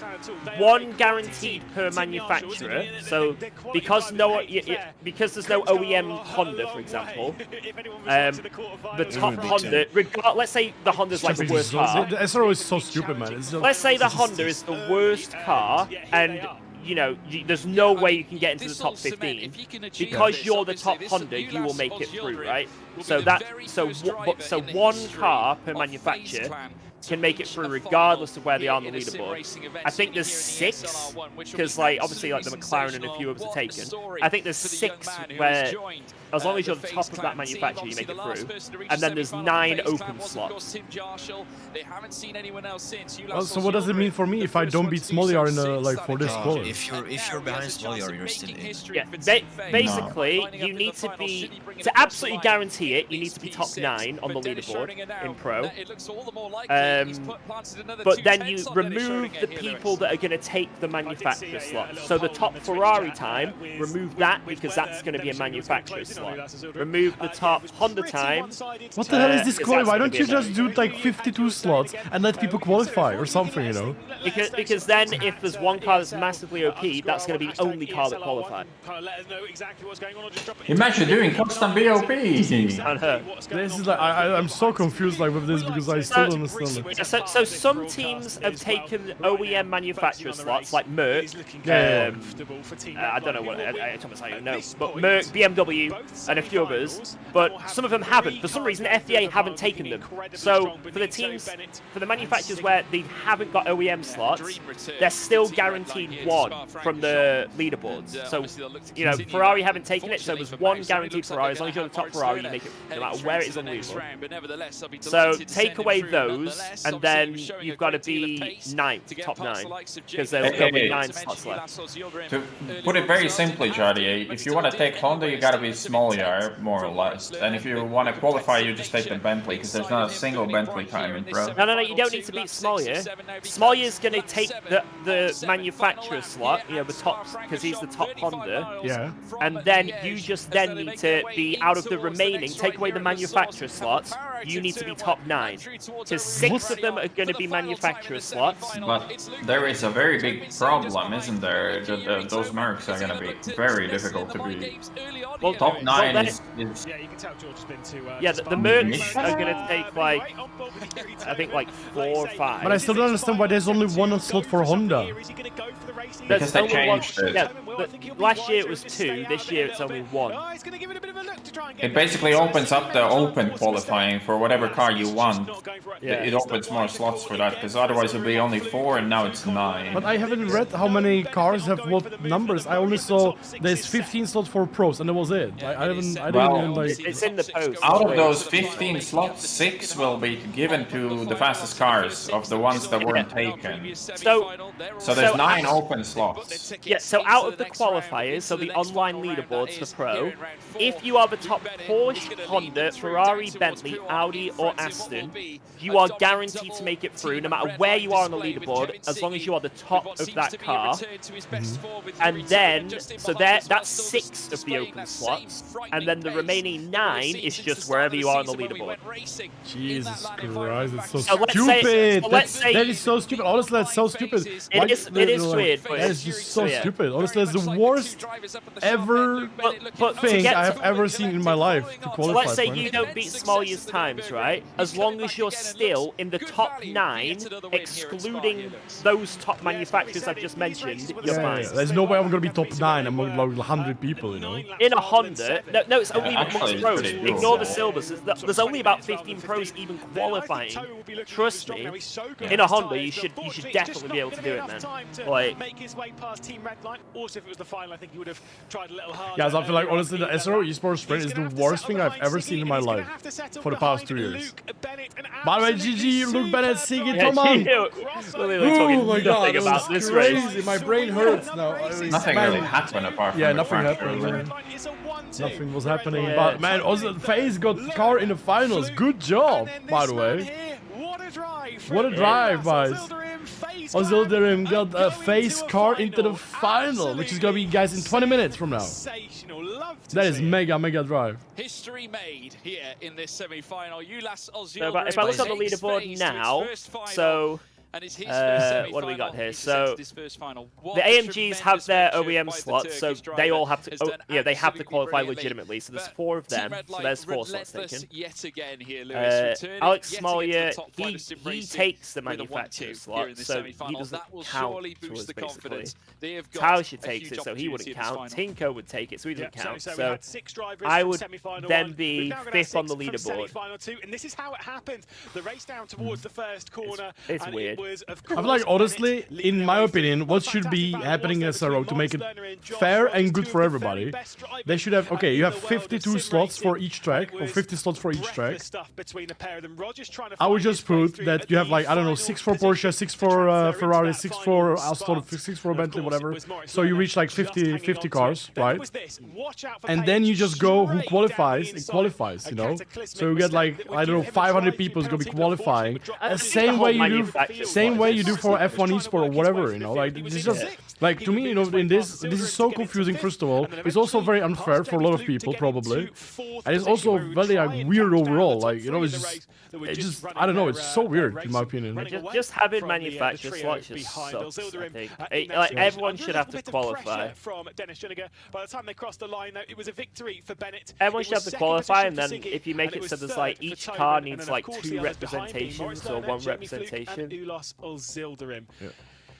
Or even there is a hope for me actually qualifying for SRO in the Bentley. Because no one knew how many slots were available until literally 3 days ago, the final week of this. So it's still confusing. So because I just don't get it. Should I try actually? I will see if anyone is I mean, if you remember last year, this year is more friendly for pros for sure. This year is more friendly. It's still stupid. Last year it was only like 4 slots for pro, right? Nobody could really qualify. Because all the OEMs were more or less taken. Only Hosseini qualified. One of the biggest teams in esports, one of the most Tauscher. recognizable names in the entirety of esports. Representing them in sim racing and making history with them, getting into But it was like literally 4. This time it's like 9 plus 6 open manufacturers. Representing a team like that. If you think Greco, you can beat 42.5 average bars. Let's listen to the interview, guys. Let's listen to the interview. Team, like good job, by the way. Valorant, like you can name it. So it's a big opportunity to represent them here in ESL. But I am glad that I am into the finals, and it's the first time it's FaZe, so I am very happy about that. finally, I'm going to ask just one very quick question. What do you think you can get from the finals? Do you think Final, guys, is going to be like 15 minutes approximately. Top 5, maybe battle for a podium position on perhaps? I think my realistic chance is top 10, maybe top 9 or something like that. But of course, I will give my everything to win. But it's gonna be very hard. The grid is so good, like it's best in the world, I can say. So I will do my best to get top 9 in my. That's my expectation from the finals. That would be nice to see guys face in the top 10, by the way. And fingers crossed, best of luck. Thank you. And now it's time for me to jump out because Jasmine's back and, well, I mean, she's going to say that you've made all the predictions great and I've been terrible. It's unacceptable. A little something like that. I mean, took the words right out of my mouth. George, how are you feeling after semi-final number 2? I gotta say, the price is looking like a lot of money in the Rennsport, guys. There's 500k on the line. FaZe Clan's very first finals placement. As the IGTC entry fee. Okay, sorry, I'm back. Yeah. IGTC entry fee is 1.5k for pro and 500 for silver. Nice. Jardier, one thing I would recommend you do, see how your times are and see where you would be on the leaderboard before you finish your like Monza or whatever track you do last, before you do your 10 laps. Because you won't be able to change cars. Your fastest time will count. So if you can't qualify in a Honda, then just don't finish the lap and just do a Bentley. No, they said that if, let's say, your quickest time is Honda, but you don't make it, then if you do times in a Bentley, for example, as well, you will make it in that. There's like several people who are like in all the it's cars, only if you basically. make it in both cars. Like, let's say I make it in a Ferrari and a Honda. I saw, my Ferrari I saw Dara in like 3 cars. I saw Dara in like 3 cars. No, well, but his fastest time is Mer. Yeah. But yeah, currently, the cars you can literally just do anything in and qualify. Aston and Bentley. Aston and Bentley. McLaren. Yeah, but it's gonna change in the next 2 days, you know. McLaren has OEM. Oh. Does it? But guys, can you somebody send me how many slots are available for which car? I mean, it's very simple, right? I basically need to try a Bentley, Aston, and a Honda technically if I can go fast, right? Yeah. If you drive the Bentley and literally just do any laps right now, as well as the Aston, because no one has driven it as pro, you will drive like a snail get still, through. But... Yeah, just literally do 10 laps in the Aston and the Bentley at each track, and you make it through. Currently. Man, what is this? This is so stupid. So instead of me going fast with Honda, I have to basically just do this, take some slow, like other car that nobody wants, and somehow make it. You know, it's just so weird. Yeah. It's just so weird. I don't understand, guys. Right now, let me see the cutoff. So if we take away Smolya, take away Tauscher, 1, 2, 3, 4. 1, 2, 3, 4, 5, 6, 7, 8. Currently now, the cutoff is Charlie Crossland in a Lambo.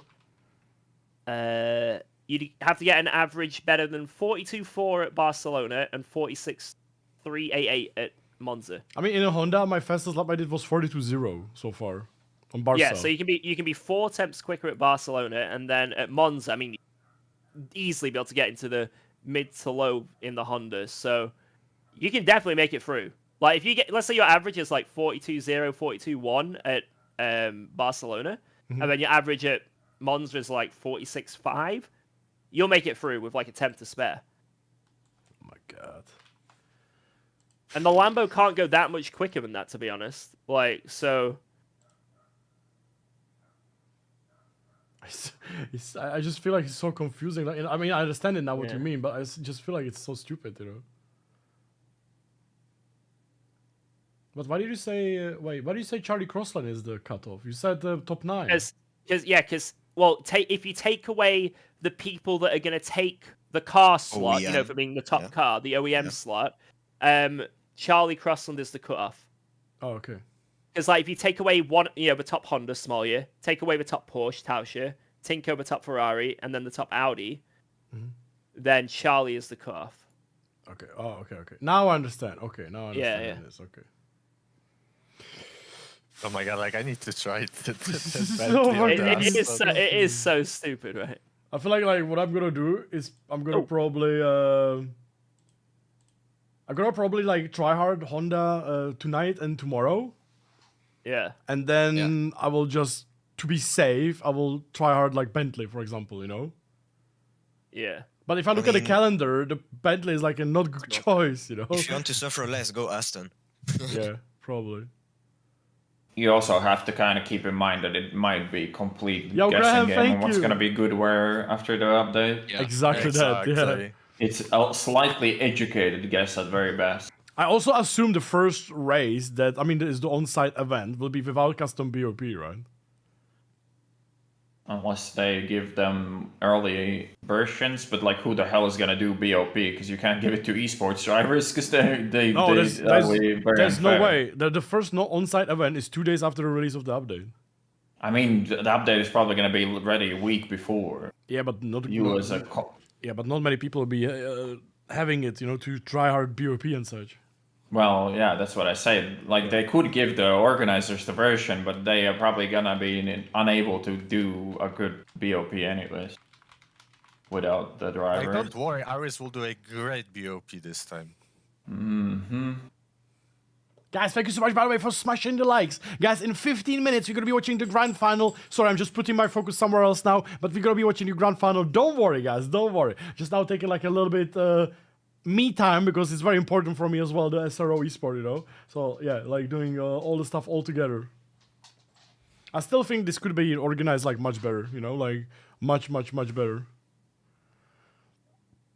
I feel like the past 2 years, the SRO sprint is like, in my opinion, it's just absolutely bad organized. But like, which community is organizing this? SimGrid? AK Informatica. Okay, it makes sense then. I think it could be done much better. Like, I'm not saying it's like super stupid, but I think it could be like much better, you know? And also Because the info, as George says, the info is so late, you know? Like literally like 2 days before, 3 days before the end, you get some info, you know? and that info is not even like fulfilled, you know? So it's, yeah. So guys, by the way, after this grand final, I'm going straight to my rig and try hard, which is something I don't usually do.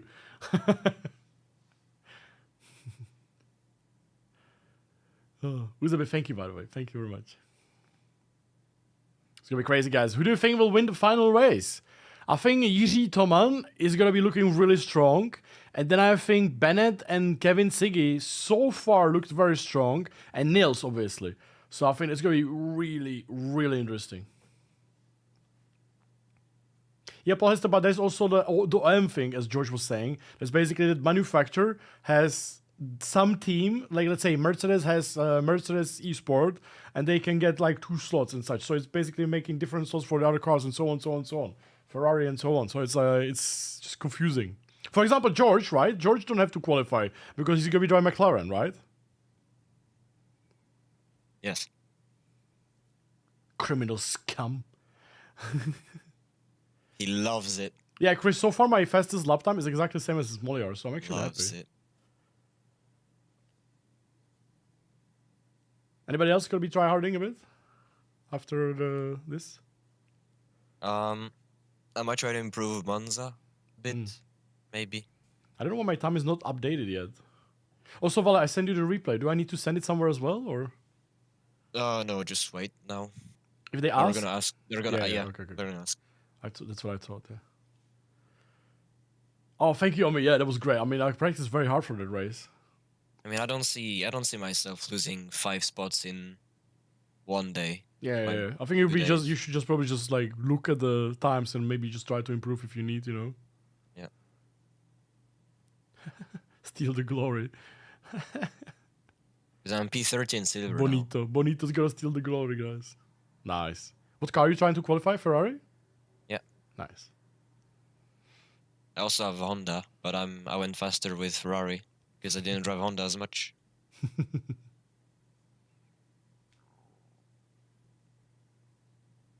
Final hasn't happened, no, guys. Like in 10 minutes, approximately, the finals will happen. Big finals. So far, so good, guys. Right? We saw some drama. We saw some good racing. Really good fight as well in the first semi and second semi. But yeah, some really big mistakes as well. So a bit of a dramatic semi-finals today. I mean, it's love on the line, you know. No, of course, Chris. Of course. I mean, there's something different, Chris, just jumping into like Lamborghini with aggressive default or some random setup and driving for fun. And there's something else driving for SRO Esport, you know, during the SRO Esport practice. So, Or VCO, for example. That was like, the VCO was probably one of the most I practiced, and it really paid off. Ignore team members in the chat. Bonito.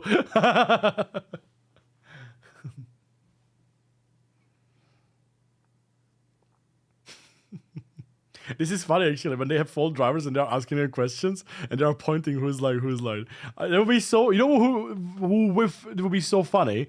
Back in the day when we raced with Eamon Murphy, that would be so funny to have him in this like in a room like this and giving us the questions, you know. There's gonna be one more race, Kapoom. Yeah, the grand final, the one and the most important race.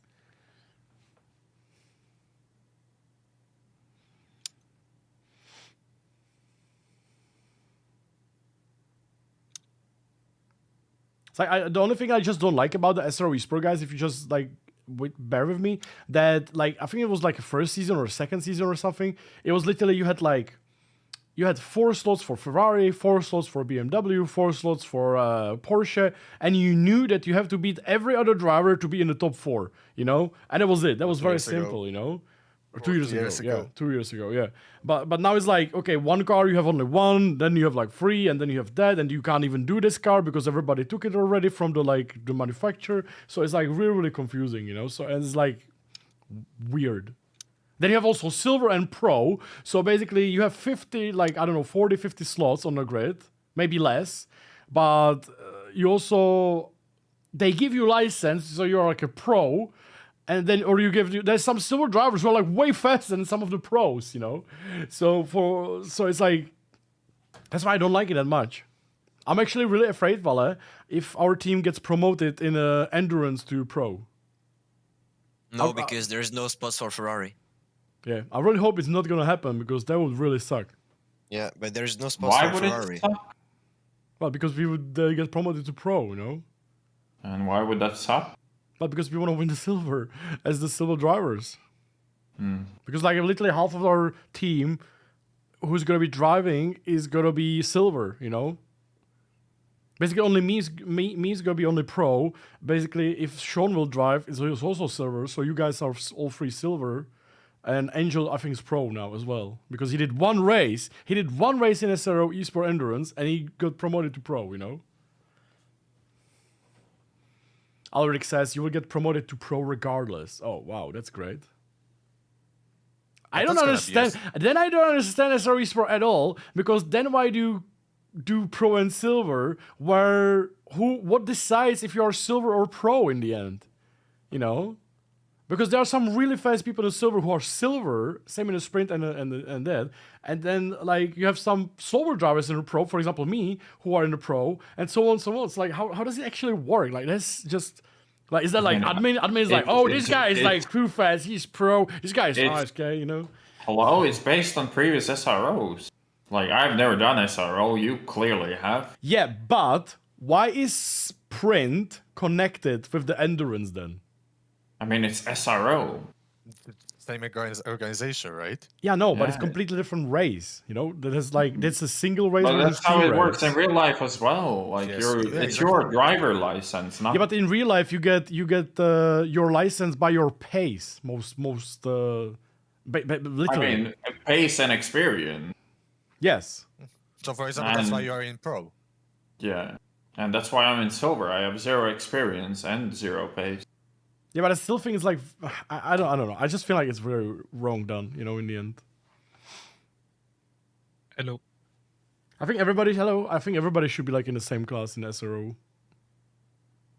Like definitely, like if what I think is that they should just do 2 races. They should do Silver race and Pro race, and just have 40 pros and 40 silver. Thank you. And then promote like top 10 silvers and demote top 10 or bottom 10 pros every year. Absolutely agree, Summer. You just hit the nail. That's exactly what I think. You're completely right. That's exactly this is 100% correct. That's 100% what you said. It's exactly what they should do. 100%. Yeah, Chris, I agree. You complain about your slot. There's like Hugo Merlis who did 1 race as a replacement driver. They DNF'd that race and he got promoted to Pro. I mean, it's what happened to Angel, right? Angel did. But Angel did well on Mount Panorama. And he won technically he won the championship. in that team. Oh, the final's gonna be interesting, guys. Toman. Apparently, Hugo didn't even get a stint. Yeah, exactly. That's for my point. And that's my point, what I'm saying, right? Like, Hugo didn't even drive, and he got promoted to pro. How fair is that, right? Right, what is the logic behind that? I have a feeling they are lacking pros this season, that's why. Yeah, that's exactly the reason. You know what? The other reason could be the pros have to pay much higher entry fees. Exactly that. Exactly that. So basically, I would do exactly what you say. I would do 40 slots or 50 slots Pro Series, and then I would do 50 or 40 slots Silver Series, you know? That's what, by the way, that's what was the first ever SR esports season. Was the Pros, and then the next, like, right after them, there was the Silvers driving. I feel like there's enough drivers to make the Silver split also, like, really good to watch. Alaric, I understand the rules, but I just, you know... Oh, let's listen to this. Let's listen to this. 20 years later, come back to ESL again, that they're back in the game of sim racing. I started when I was 8, around that, somewhere in the 90s, with what you'd hardly call sim racing these days, but it was the best at the time. To have a long career in sim racing, I think first you need to really stay hungry. You need to have that will to win, else there's no chance you'll put the effort and time into it that it just needs, no matter the talent. I think right now what motivates me to still do this is that I can see I still have the capacity to be at the front. Competition. Proving I can actually keep up with those young generation, very talented sim racers, and still don't be second to them, but be on the same level still. And yeah, I've been on site. I've raced in front of audience already, so I hope that some people will just have some what we call lamb fever, which I hopefully don't. As for mentoring in the team, it's I think also confusing for Silver, more than I thought it was apparently. Ways how to get going. But yeah, maybe I can just infect my teammates a bit with a passion that's still there, and they can also see a long career ahead of them. I feel like every single driver story we kind of hear is truly inspirational and kind of heartwarming as well. But Jeffrey, I'd like to bring it back to you once again. I'm curious, when you end up in a little bit of a tense situation where, for example, we have Luke in pole position. Also, I must say, with this Rennsport event, how do you kind of I kind of get the delay between the semi and the final, but why did we have like half an hour delay between the semis is a bit silly for an online event. Yeah. Yeah, the question, but I have like on the Twitch those ads, you know, that are popping from the bottom, and I'm getting Amazon German advert for something that I never even consider buying, you know. So I don't understand what is this. This is the target marketing, or what's it called? You know, I don't understand like what it has to do. Before that, there was like some golden chain. Like nobody in my family wears any jewelry, including me. You know, it's like these ads. They are in German. I don't even speak German, so this is such a meme though. Everybody complains. Oh my God, they're spying on me. I said refrigerator once on a phone call. And now I'm getting refrigerator ads, and now Jardier complaining that he's not getting targeted ads. No, like, I mean, like, I know how it works, right? I know how retargeting and targeting works in the marketing, but I just don't understand why I'm getting these wrong ads. Because when I look at privacy works well then, Jardier, if you're getting completely random shitty ads. Probably, because when I look at the car tires, I want to see car tires as ads, you know, or phone case when I look at the phones, whatever. But now I'm getting like, shit, it's absolutely not related to me. Maybe it's because it's like Rennsport. Is it German? Maybe it's because of your girlfriend is looking for some gold chains. No, exactly. My girlfriend is not going to my computer, so this is You think? You think? And by the German way, streamed Rennsport German World. It might be, yeah. And by the way, do not forget when I think on Amazon the is to check public also. No. It's not Amazon.cz, right?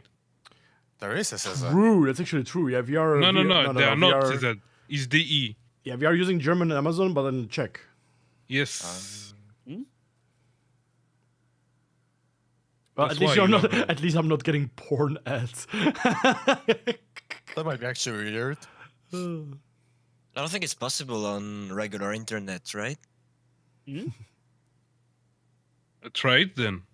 No, I don't think you cannot get ads for like, porn stuff. You can get like for clothes. Imagine on Twitch where you have all the TOS that you can't break, and then your sponsor or ad is just a porn site. Very cool. They're targeting my viewers. Yeah, they're targeting my viewers. I mean, there are already some teams esport with some porn site.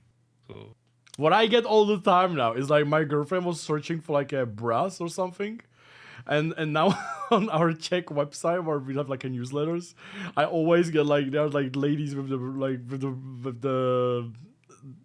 bras and underwear and such, you know. Lingerie, you know. Lingerie, yeah, lingerie, yeah. Actually, talking about lingerie, you got 100k. Simbra. I'm waiting for my Simbra. Yeah. The Simbra's coming, mate. Oh, you said it, so you receive another advert. Sure, George. That'd be so funny if you be on a Twitch, you know, and suddenly there'll be like, I don't know, like condoms, you know, or something, you know, or something like really kinky, you know, like a SMA, you know, stuff, you know. I mean, if they paid me, I'd advertise a dildo or something. Depends how much they give me.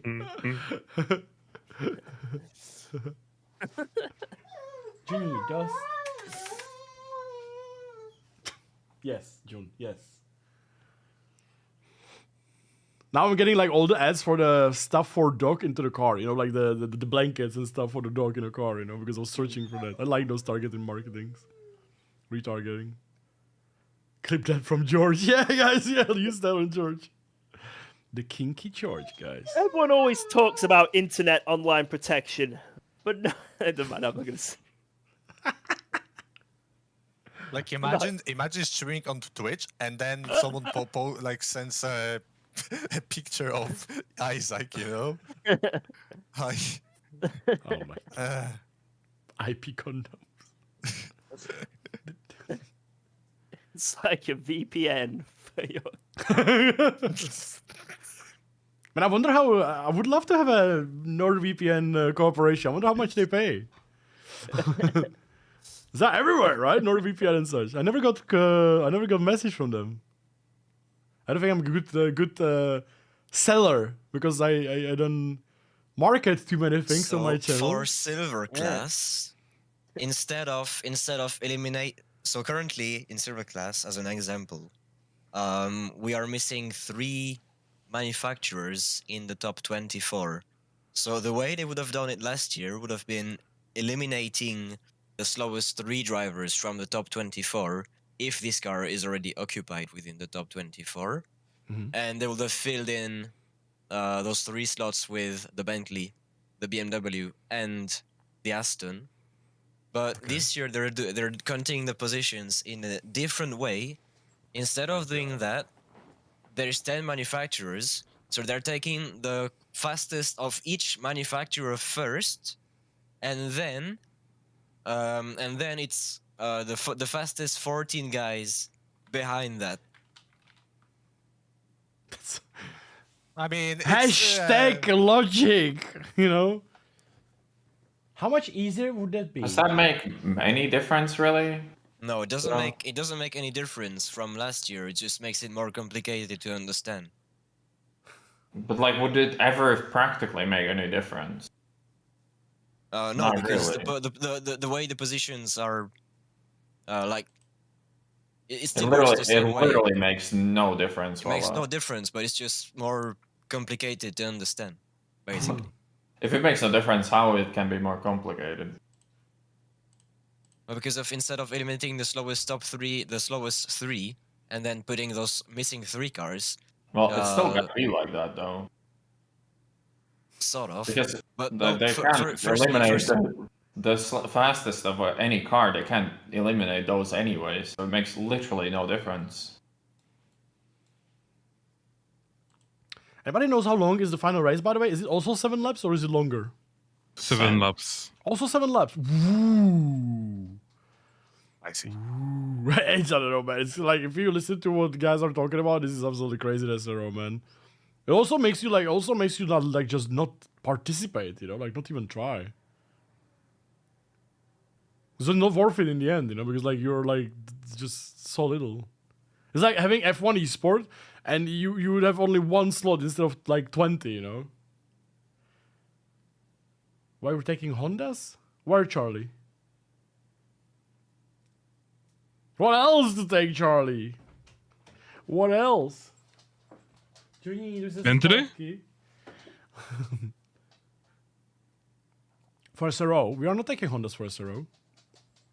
Nobody is, basically. Maybe me, but I'm just trying to qualify for sprint, but I don't think I will make it, Charlie. So basically nobody is taking Honda. Happy. Wait, small yards in Honda, what do you mean? Yeah, but he's not with us, you know? Oh. It's like from our team, Charlie, literally nobody is doing Honda. Maybe me, but I'm just trying, you know? So I will probably not qualify, so...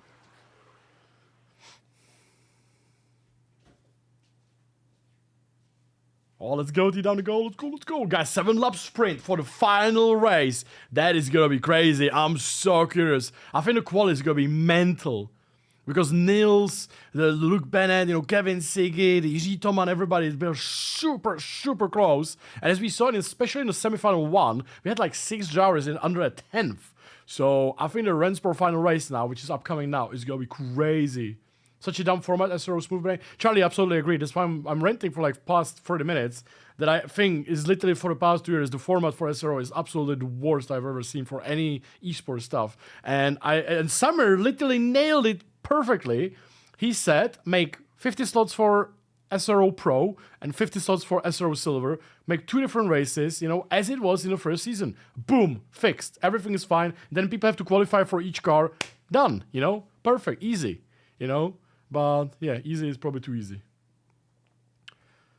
I think they won the multi-class, which is not a bad thing, if I'm honest. I don't know.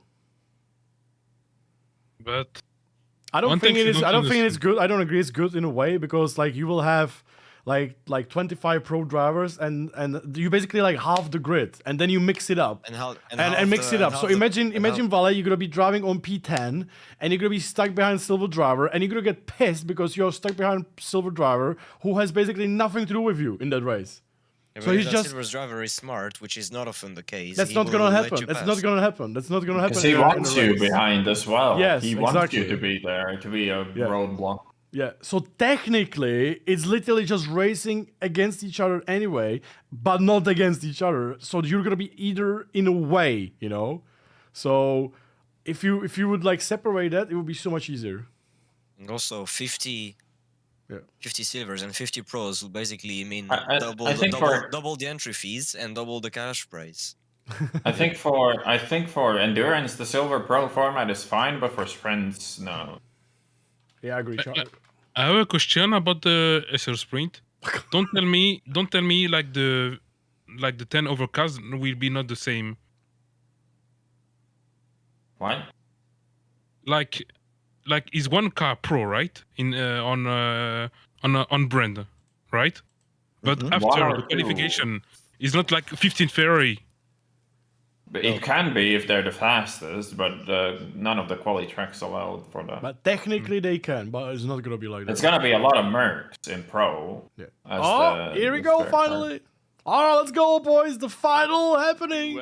Obviously, wow, that was hella downtime, I have to say. That was a long break. Yeah, I agree. That was a long break. At this point, so obviously we'll wait and see.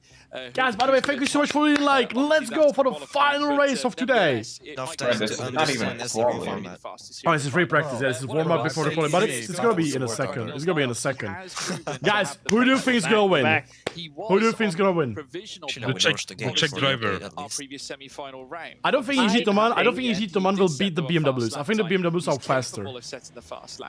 If I could choose, I would say it's gonna be either Bennett or Siggy winning. Session that comes up after practice. We'll have to eagerly await it. I just want RG drivers. That's it. When it comes to head-to-heads between drivers, But obviously, I'm fan of the like. My top is the Yzitoman, right? Czech driver. But obviously, I want to see the ACC drivers from our like races to push. You know. Semi-final one, and they've both progressed. So they've done 3 races. So Nils, what's his face? McCormack. What else? Who is there? Do we have any more? Oh, Sheniger. No, he didn't make it. He didn't make it. Really? Oh my god. P7. He was P7, yeah. Second in semi-final. Yeah, true. So for me, basically, my favorites for sure is Yzitoman, Czech driver, obviously. Then Nils and McCormack. I mean, he did a good in his semi-final. He was really fast. Like I think he's gonna finish like P45. The quali guys, by the way, is only one lap. Only one lap.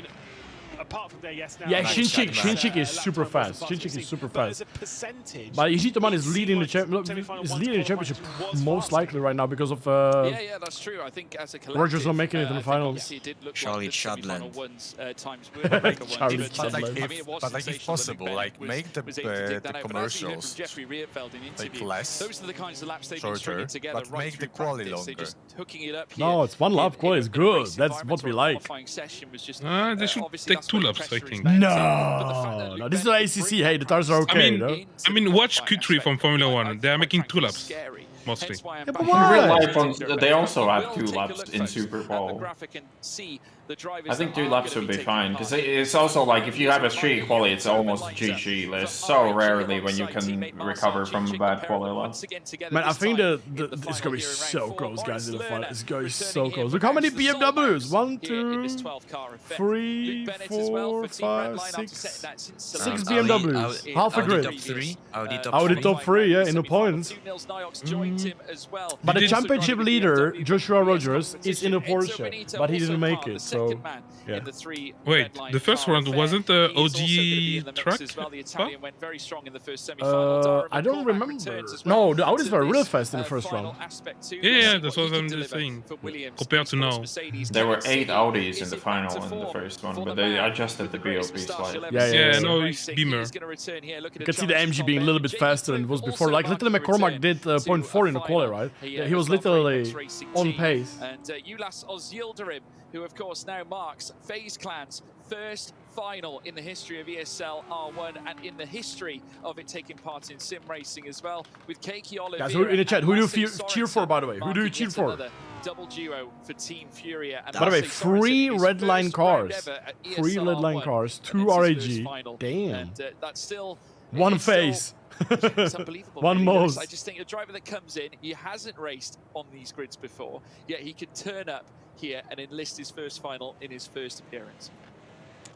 It's going to be super close, guys. I mean, yeah, like I say, he's been in sim racing for a long time. It was great to have a chat with him. It's going to be great if Sorensen gets points. After the semi-final one, I mean, he should get the points in this race, no matter what. Great insight into the world of sim racing and great insight into how he's adapted. Like I say, he's been more of a real-world driver. And I actually had a really good chat with this man here, Jamie Fluke, about this when I went to Corby a few weeks ago to have a little bit of a catch-up with the Apex Racing team and to kind of discuss a little bit with Rennsport and how it is. And what Lasse was saying earlier is that because him doing all the racing and stuff, some of the stuff in real world stuff. Oh, Porsche is FaZe, yeah, Ulas from he's in a Porsche. Is this quali now? I don't think so yet. As how you would expect, kind of like the car drive from having driven real cars. I think it is. Maybe Fluke might be actually. Yeah, you might be right. Fluke is probably going for the first final lap. Or maybe no. Maybe it's right. Or it's I don't think so. Looking at the line he took. They're not showing the split, so I'm not sure. Yeah. Behind the wheel, almost. By the way, I like Lewis McLeod commentating. He's a good commentator for some racing, guys. It shows where Rennsport really is and the market is going for. Yeah, absolutely right. I mean, it just goes to show. I mean, this is sim better racing, than the other everybody. one. I mean, we have got some questions here from the chat. I'm going to ask you, Lewis, because obviously we did discuss. We did discuss obviously the effects of slipstreaming. Any slipstream in this game, have they removed it out of? Well, have they removed it at all? Have they upped it? Yeah, so Slipstream absolutely does exist. I'm going to go and see if I can find the exact number that I was given to make sure that we can really correct this one. But the Slipstream exists. It is a part of Rennsport, as you would expect, but it's been up by 5% since we were racing in Katowice. So that was the same as what it was back in the I think the Slipstream looks good. Like, it looks very similar to ACC, but not like crazy much. I think the worst Slipstream is in iRacing when you're like in G3 car. Oh! I think now we're going for the qual. No, not quality. It's like in iRacing when you're like a second behind someone you get a Slipstream in GT3. I think that's a little bit too much. Especially going up towards Lake Hall. Dennis says the worst part about this game is the dirty air. Apparently that's too much. Oh, really? Like when you're behind someone. I think that's why you don't see many overtakes. Oh, that could be a big factor. Yeah. Because the left-hander, obviously in ACC it's all easily flat almost all the time, but on this game when you're following someone, you can't take that flat. You have to lift, otherwise you go wide and get a slowdown. So is that not just a part of the fixed setups just being understeery as fuck? It could be, but at least in this competition now where it's fixed, like no one can really send it into the final chicane because they can't be behind them flat. Yeah. Anybody remembers Project Cars 2 Jardier? I remember when we raced ESL and it was like a semi-finals before like going to London, and we were driving on Watkins Glen. And on Watkins Glen, nobody could overtake. So basically, like, top 10 were like half a second behind each other. Because you were getting slipstream on a straight, but in a corner you were losing, like, it was the worst game on a Jardier I have ever seen. Like, GT3 car was losing, like, half a second, 3/10 in a corner, you know? So Dennis in my chat is saying that, like, obviously as well as that, like, it's hard to push when you're behind, because when you get in the dirty air, you start sliding around, and the tires temperature in this is so brutal that as soon as you start sliding, you ruin your tires. Oh. So it's hard to, like, you know, if you want to attack someone, it's like really hard. You have to, like, if you want to attack someone, you got to somehow close them and then go for it straight away. All right, that's hardcore. All right, let's go for the quali, boys. Oh, here we go. Is this Nils going first? Nils going first. He's the benchmark. Reckons a BMW is going to win the ESL R1 today. What a cop out! I think the BMW is. I think BMW will win today. Veracity wants you to commit. It will, you can't definitely. go more than 25% And I think it's gonna. I mean, the Audi was really close. Don't forget, the Audi was really close. But I think the BMW looks just tiny bit better. Seems like the BMW is just more planted. But in terms of tires, it looked like the BMW was a bit worse on tires. At least like what we saw. So I've narrowed it down. I've narrowed it down to the BMW. It looked like the Merc in the race was best on tires, but maybe that's just I don't know. The main one. That's fine. Could be talking out my ass. 1.8, nice. Good first sector. Come on. Good. I like the livery. Livery looks very nice, right?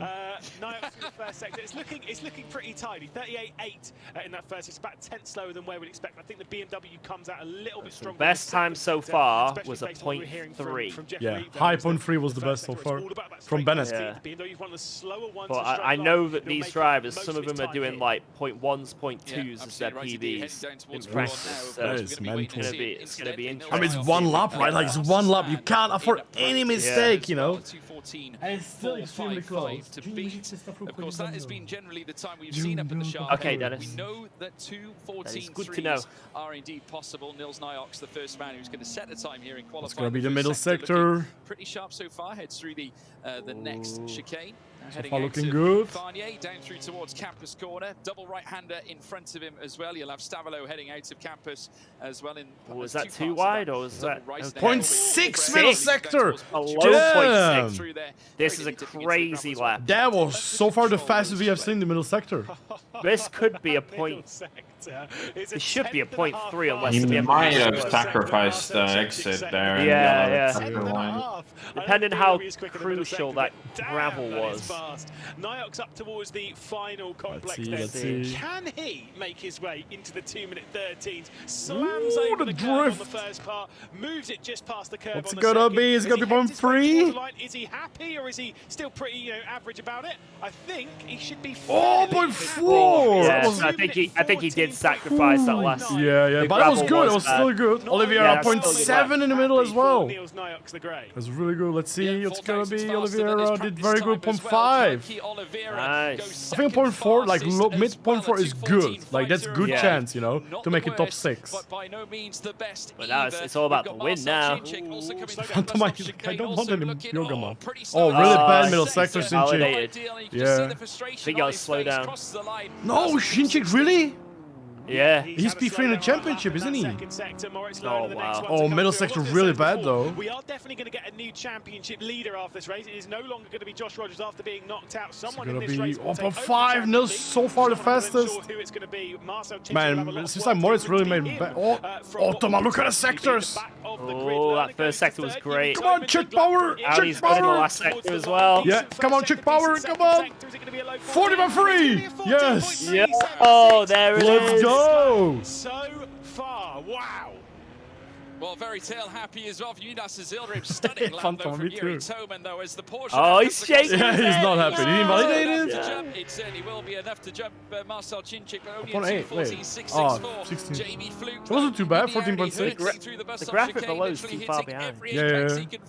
Second sector looks they have a delay now, yeah.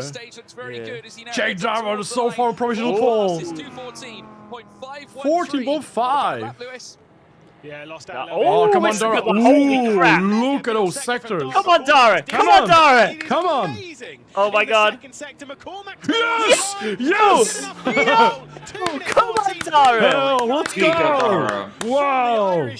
And even he's shocked by that. Look at him rubbing his hands Let's together. go. Oh, look at the middle sector from Sorensen in the first one. It's also good. Really strong. Yeah, really strong in defense. Oh, that's like one of Dara's best laps as well. He that does was it in the great. final. He was rubbing his hands together after achieving that. Come on, Enzo Bonito, let's see the Bimmers now. 3 red line Bimmers. Part of the 3-car red line affair. Now coming up towards the line now as well. Can he go P4 right behind Nils. Merck on a pole position, guys. Oh, this lap. Wow, bad flying. He's slower than McCormack's. The second sector is slower than McCormack's for Bennett, but still he might be in for a decent one. You can see not even looking at the screen. No, something happened. Wait, what? It's only good enough for a 14.5. What? In the last sector, something happened. Yeah. Have left it late. What can Siggy do? Come on, what Siggy can do? Come on. I've said before, Siggy likes his way around the Spa circuit, and he's looking pretty tasty right now as he heads up towards P3. Fastest BMW. Wow. Yeah. Wow, we have an AMG on pole position. That is sick. Yeah, this could be the first AMG win. They were sandbagging all along. With the giga quality. That was mega from Dara, guys. Let's go. I mean, we've been speaking time and time again. It's not the best Go on, track. Darius. This race is going to be mega. Yeah, there's a lot on the line now. We're going to have a look at the starting grid now. Guys, thank you for the likes, by the way. Thank you very much. Also, by the way, quite big gaps. I mean, our friends at VRS, of course, powering a 10th between top 7, top 10, you know. Shall we? Marcel Chinchik, unheard of, starts at the back of the field here in this final alongside Ulas Ozyildirim, the hero for FaZe, on the back row. Luke Bennett then in front of those, not the greatest lap of all time. Let's go. Well, Check driver on P2. Damn it, you know what's the bad? The BMW had a really good start. I think the Czech driver on P2 will have a problem to the first corner. Fluke as well. They make the 4th row of the grid. Kaiki Oliveira alongside Enzo Benito. Look at Sorensen with the arms. He has like massive arms compared to anybody else. BMW alongside him, Team Redline's Kevin Siggy, the best performing so Team Redline car Siggy, in this qualifying session. Yuri Toman on the front row once again, a position that he finds also familiar. I think, guys, I'm really worried about the start because in the previous 2 races we saw the BMWs having really good starts. So I think Toman might be under pressure. Well, it's gonna be hard for him. The Merc is good off the line. I think the Merc's the best car off the line. Really? Yeah. No one would have predicted, given the Mercedes pace that we've seen lately. I haven't ever seen a Merc on pole in any race. So. Only Merc on a final, and it's on a pole. No, I mean, like I say, McCormack is one of the best drivers in sim racing. He's one of the fastest drivers in sim racing. We've seen that before. I was watching him do a race. Sorensen looks like Wreck-It Ralph on that picture. True. By the way, it was a 6-hour race. He was leading, but he was looking down here. He was like, And you're like, what is he doing? He's looking at the chat, the Twitch chat that he's got. He's just looking at Twitch chat constantly. He's streaming.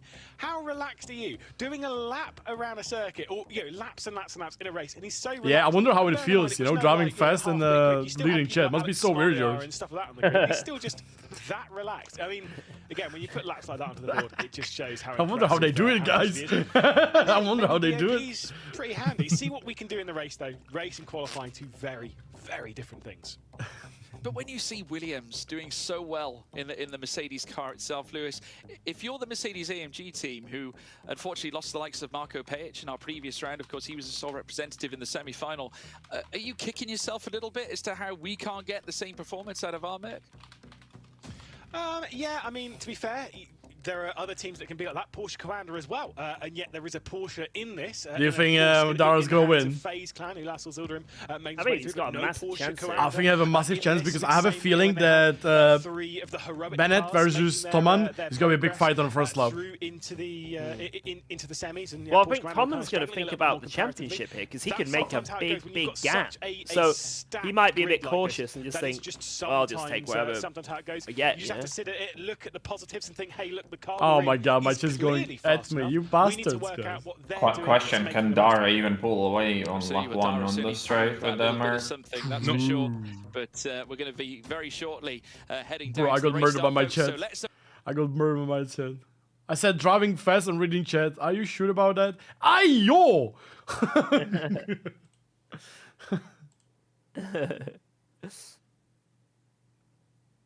Oh, here we go. Here we go, boys. Here we go. Let's push the 5 start. red lights, and they're out. Yeah, look at that BMW on the P3. Look at that BMW. He's already on the inside. The Audi has such a bad start. Can he hold it from the outside, get slipstream? No. Dude, Toman is so unlucky on this. Consecutive race down into that first corner. Dara McCormack hanging on to the race lead. Plenty of side by side. They're all going to be jostling for positions as they head down. This is not what single file towards the front. McCormack wants. Well, it's Siggy. Sorry, it's Siggy on P3. I thought it was Bennett. Sorry, my bad. Major dramas as we Ooh, he's already getting the slip. Oh, he's already got him. Oh my god, the BMW is fast. What the hell? From P3. If you are brave, and trust me, Siggy's the braver than most as he sends it through the outside of Lake Com. Dara McCormack, though, come as you like as we head through. Yes, that was epic. Blissful start. He's gonna have a run here though. Exactly what he needed. A little shake of the wheel to try and maintain the grip as they now enter Rivage. But elbow. Yes, he's got the overlap. Beautiful. Through this next sector now, deep dive into great driving by McCormack and Siggy and Toman there. Benito now in fourth, chasing Yuri Toman. Let's see how this goes. Guys, this is it. This is the final race. Yeah. Heading out of La Source, It's heading all through or towards Eau Rouge and Radion, but no one can usurp Dara McCormack. How much does the winner of this race A win? huge result here for Williams. I think it's just points. championship. Just points. Side by Yeah, side the money's to Wait. the final championship. Shizik already win 3 positions. Yeah, Shinji got 3 positions and Bennett dropped 3 positions. Not good not good final for Bennett so far. Expected themselves to be battling over the final position in the final. You're absolutely right though, an absolutely sterling at Come on, good exit from the straight. Come on. The straight line speed Come on. Yuri Toman will want to get Oh, through. some by side somewhere. Wait, what is that? Background, Lasse Sorensen and Jamie Fluke up towards Blanchimont. Oh! Come on, Lasse! Come on, Lasse! Jamie Fluke there with the inside line heading Holy in crap. towards bus stop. Oh, who's that on the inside? Who's that? Is this Chinchik? He's got Marcel Chinchik. Oh, Chinchik! Who looks to take it. Oh my god. He's gonna have him. And the cars ahead, they're side by side as well. He's got him. He's got him. Oh! Come on, Chinchik! Also, Oliveira and Noyox side by side. He's gonna hit that Audi in front. Guys, Noyox and Oliveira side by side. Oh, that's racing, guys. Let's go, Chinchik! Come on! Yes, he got him! He got him! He got him! Wow! 4 positions in 1 now. Noyox has been overtaken. Yeah, Oliveira overtook Nils, yeah. Up into 8th place. Whoa! Separations happening here. Oliveira and Nyox dropping off of the top. Oh, he's coming back! Nyox trying to make his way back. Are they teammates? Oh, they are. He's got the pace in his BMW M Team BS They are not. Oh, they are not. Sorry, no, sorry, they are not. They have like, oh, that was a touch. the German making his way through. They touch Martin. Yeah, sorry, from the side. What? There was something in the back. Something massive in the back. Sorensen, no? Shinchik B7. Shinchik on B7. What happened there? Don't even know what's going on right now. I don't understand what happened there. Shinchik got B7 on Fluke. Go, face guy. Guys, what a drive from Shinchik. He got so many positions. Driver of the day. Yeah, absolutely. Like for this, yeah. No, driver of the day is McCormack right now in AMG, but but holy shit, like driver of the finals is definitely Shinchik.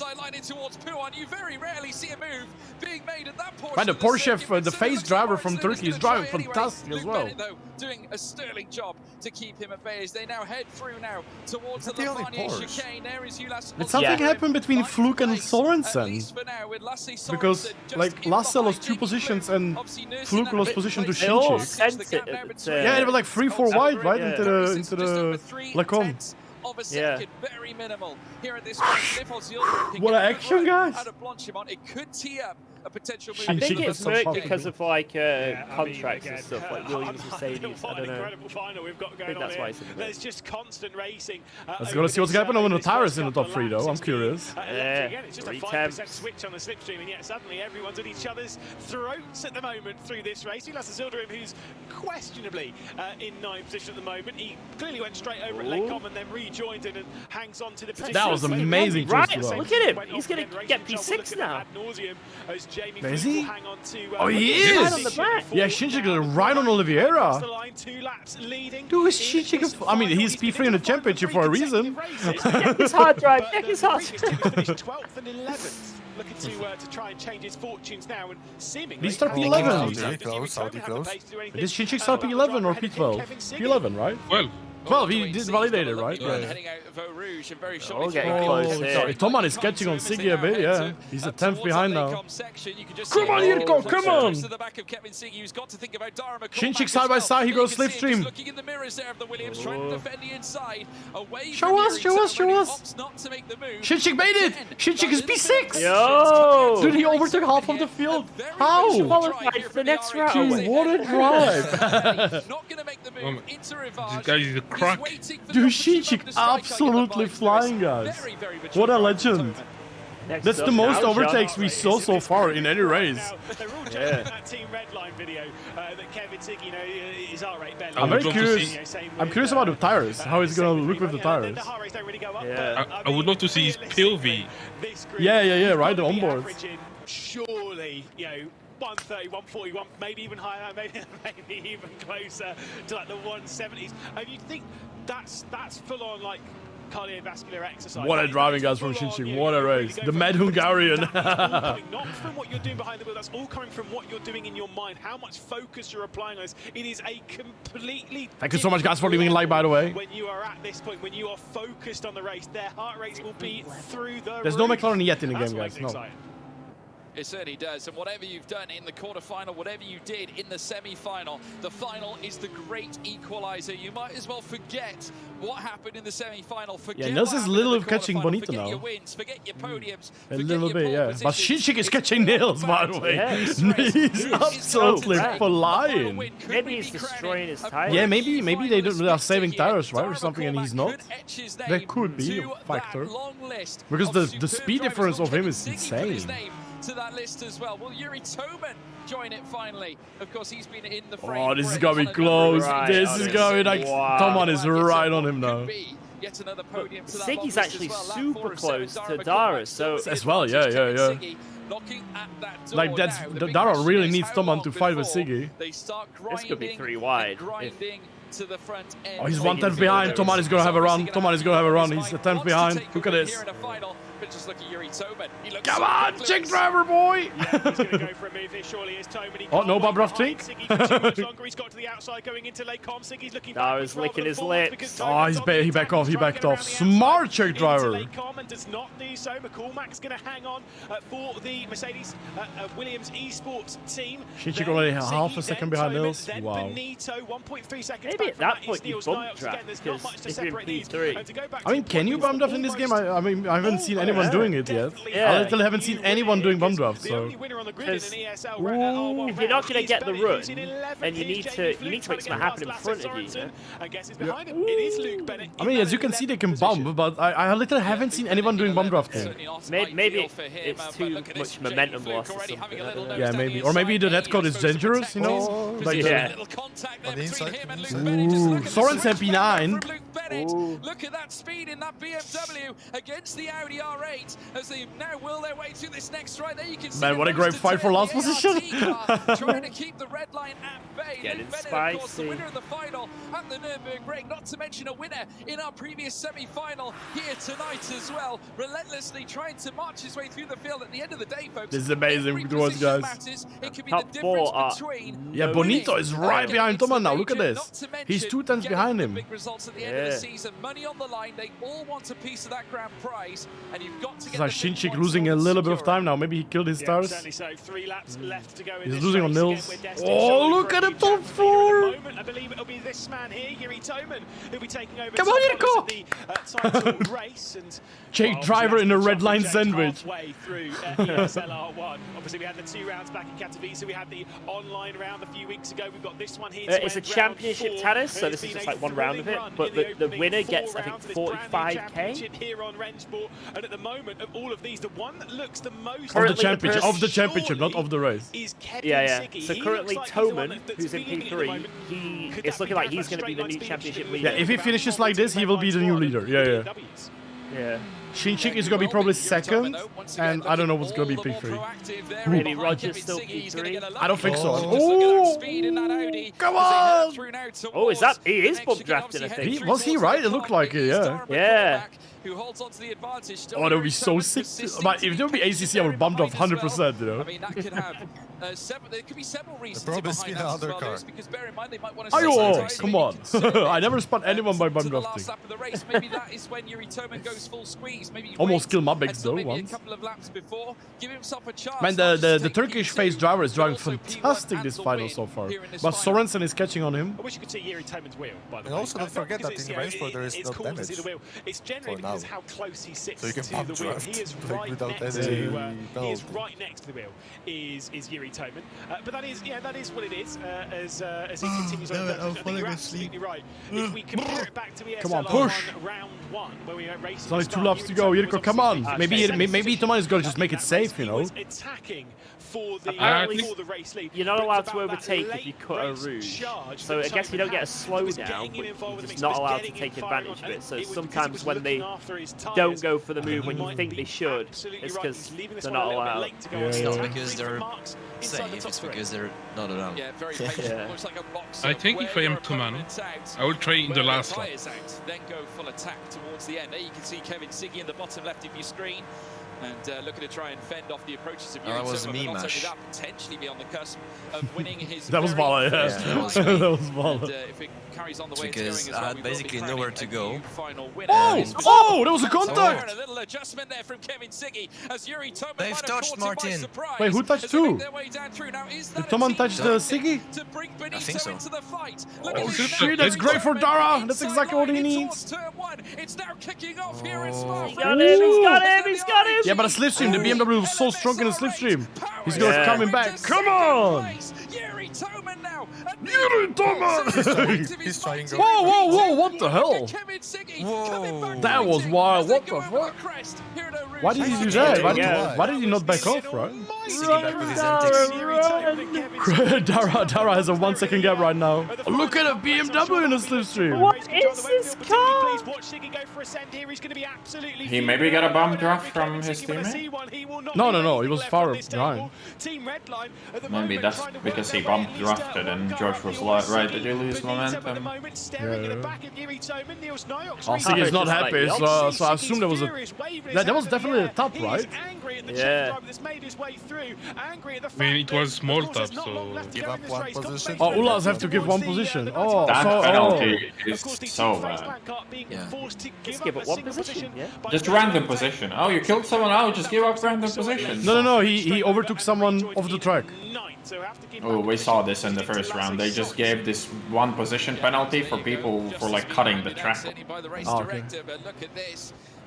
Why is it only 7 laps? I mean, if this race would be like 10 laps, 15 laps would be so much better right now. Yeah. Absolutely. But look at Toman. Look, Toman got 2 tenths already on McCormack. But yeah, it looked like Toman hit Siggy in the chicane, right? In the second part. It's almost like the Siggy losing it. That's Nils, by the way. Nils is right on Bonito now. Come on! Yeah.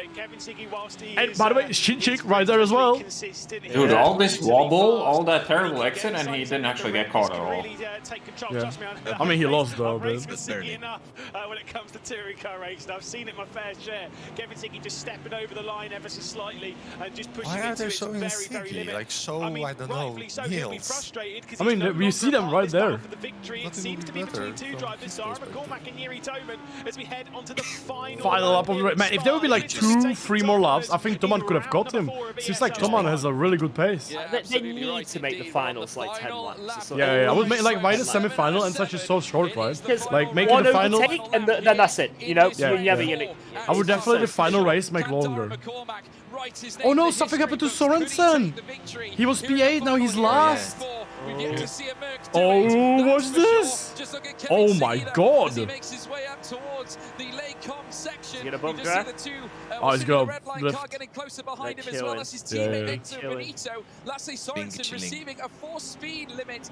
Oh, what? 60 What is that? 4 speed limit, 5 seconds, 6 km. Right. What kind of penalty is that? That is literally the slowdown in Rennsport. That's Yeah. like how Rennsport slowdown is. Ah, okay.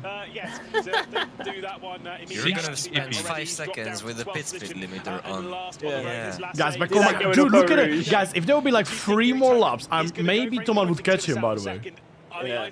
7 is stupid. Like, you literally make 1 overtake and lose a second, you spend the catch it back up. Yeah, I would literally make the final 12 laps. 12 laps would be enough. It would be like 24-minute race, right? That would be good enough. Yeah, this is ridiculous. I want Dara to win, don't get me wrong. Yeah, I yeah. really want Dara to win. But just in general, like, I've said it every... Oh my god, he's caught up literally half a second. I think the tires, kicking in.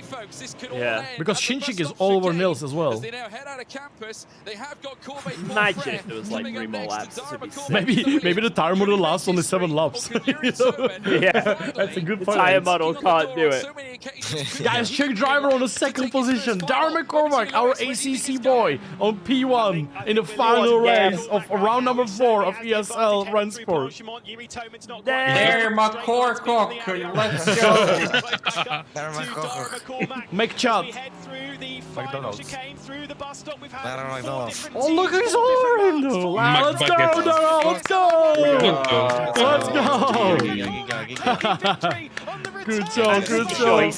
Let's fucking go. Man, it's Shinchik P6 from P12. What a run! What a run, by the way. 1 tenth behind Nils. Yeah. Wow, what a run. GG. That was great. That was great. Look at this, it's like Formula 1. It's like Formula 1. Bro, what the fuck? Hey up. His fist there. That was great. Wow. Amazing. What a lap. And it all came down to that qualifying. He just was perfect in the race. Man, it was flawless drive from Dara, yeah. Than that of Marcel Chinchik's lap from yesterday as well. And not to mention the very first Mercedes to win a final. Oh yeah, Mercedes win the first race in this season. We've got some highlights coming up as well, folks, of that fantastic race. Lewis, where was it won? Where was it lost?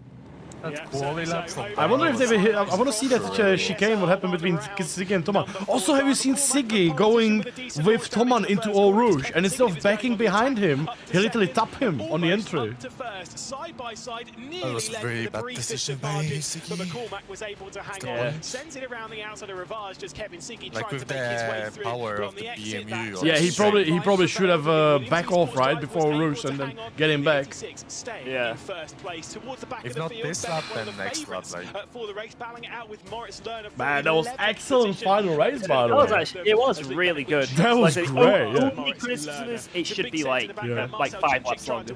Look at she just going through, you know. That was amazing. Oliveira also involved in the mix. Lasse Sorensen in there, and it was Marcel Cinčić making his way around the outside. The Turkish driver from Facebook PA, by the way, that's amazing. After issues in qualifying, had a slowdown in that middle sector and was just thrown into the middle. Marcel Cinčić down the inside of La Source. Yeah, Cinčić did just amazing brilliant racing race. between the pair. Again, Making that many positions in 7 laps is... Oh yeah, in an e-sport final, right? That's amazing. They were racing through that central section. Looking backwards, it was... Wait, what happened there? It doesn't look like he hit him, right? Kevin Siggy, bit of an odd bit of contact there. It might be That- with McCormack. No, like if you look from the onboard, it wasn't like a contact, right? Czech driver to make his way through into second position down the inside of It was probably like a maybe netcode or something, because like that was weird. Because this was weird. Look at this. This was. Oh, the race leader. Oh, Big that's mistake safe. from Kevin Siggy out a little bit too wide, going through Stavolo, cost him a little bit of time and was unable to catch this driver here, Dara McCormack, who would take. That was mega, guys. What a racing! What a racing! Fantastic. Yeah, brilliant. If that race would be 10 laps, then I would get it. It's not Yeah. the easiest thing, obviously, Maybe. against a string of contenders that all had a chance, and Redline coming here armed with 3 drivers in the final as well. But to be the sole Like Williams he gained, and then to basically capture gained half a second final win on one lap. is Yeah, just yeah, yeah. sensational. So probably Really thought tires, Jasmine. you know, as well. I feel like history has been made, but I think we should damn well introduce Dario McCormack himself from Williams, the very first placements they've got in the grand final. So Dario, how are you feeling with that incredible victory? I'm feeling ecstatic. First Mercedes win, nice. I think, overall in any of the races, and it was in a final, so yeah, I'm over the moon. Oh, interview. Well, I mean, Dara, it was a scintillating effort, obviously. I mean, it's the first time we've seen a Mercedes win a final as well. So you write your name into the record books, also becoming the first Williams esports driver to claim a final win as well. History. I tell you what, you've broken many records this championship already so far. Yeah, I mean, what a lap. The quali lap was one of the best laps I've done, even in practice, so yeah, I mean, I was absolutely over the moon. I didn't thought I wanna was using choke a mic like I did from the in camera. Nürburgring, so I just kind of brought the lap home in the last sector. I mean, Oh, it true, wasn't yeah. just your Because he's best streaming, lap you know? time, it was anybody's best lap time using that we've Zoom seen camera. thus far on Spa. So you are the record-breaking champ, as it were. But I got to ask you, what did preparations look like heading into Spa this time around for you? Because obviously, last time, I believe you finished in 7th place over in the quarterfinals. To go from 7th place in quarterfinals to now finishing in first Like Dara position, needs to that's add a incredible. like, What tiny did prep high look like? sticker to his wheel, you know? To the rim. Prep was Yeah, a lot for of real. quali laps, because I think quali is definitely the most important in this series. Yeah, I just advertising. focused on trying to get a consistent sector 1 and 2, and then just bringing home the lap constantly. So that's what I Not practiced, like and it paid off in the Felix, like final. So yeah, I mean, final setups. to go from P7 to That was 4 secure to advertising. winning a final on the What's same that track photo is on top? absolutely crazy. It's like a little photo. And 2 final appearances leading up to this moment, making your 3rd final appearance, becoming a win as well, Dara. It's looking good for Munich. You feeling confident? Yeah, I can't wait for Munich. It's going to be crazy.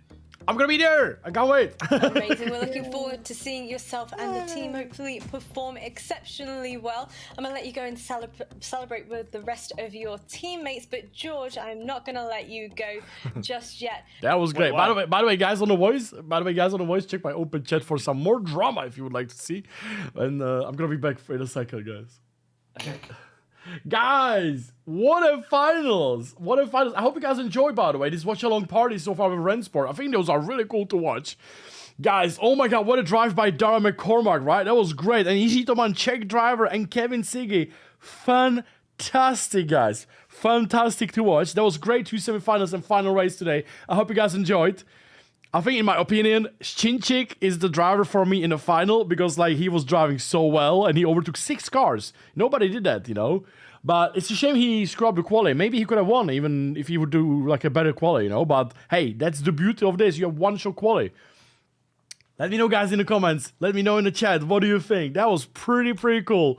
And guys, by the way, we will see each other tomorrow. Tomorrow, guys, I have a 100k subscriber special race.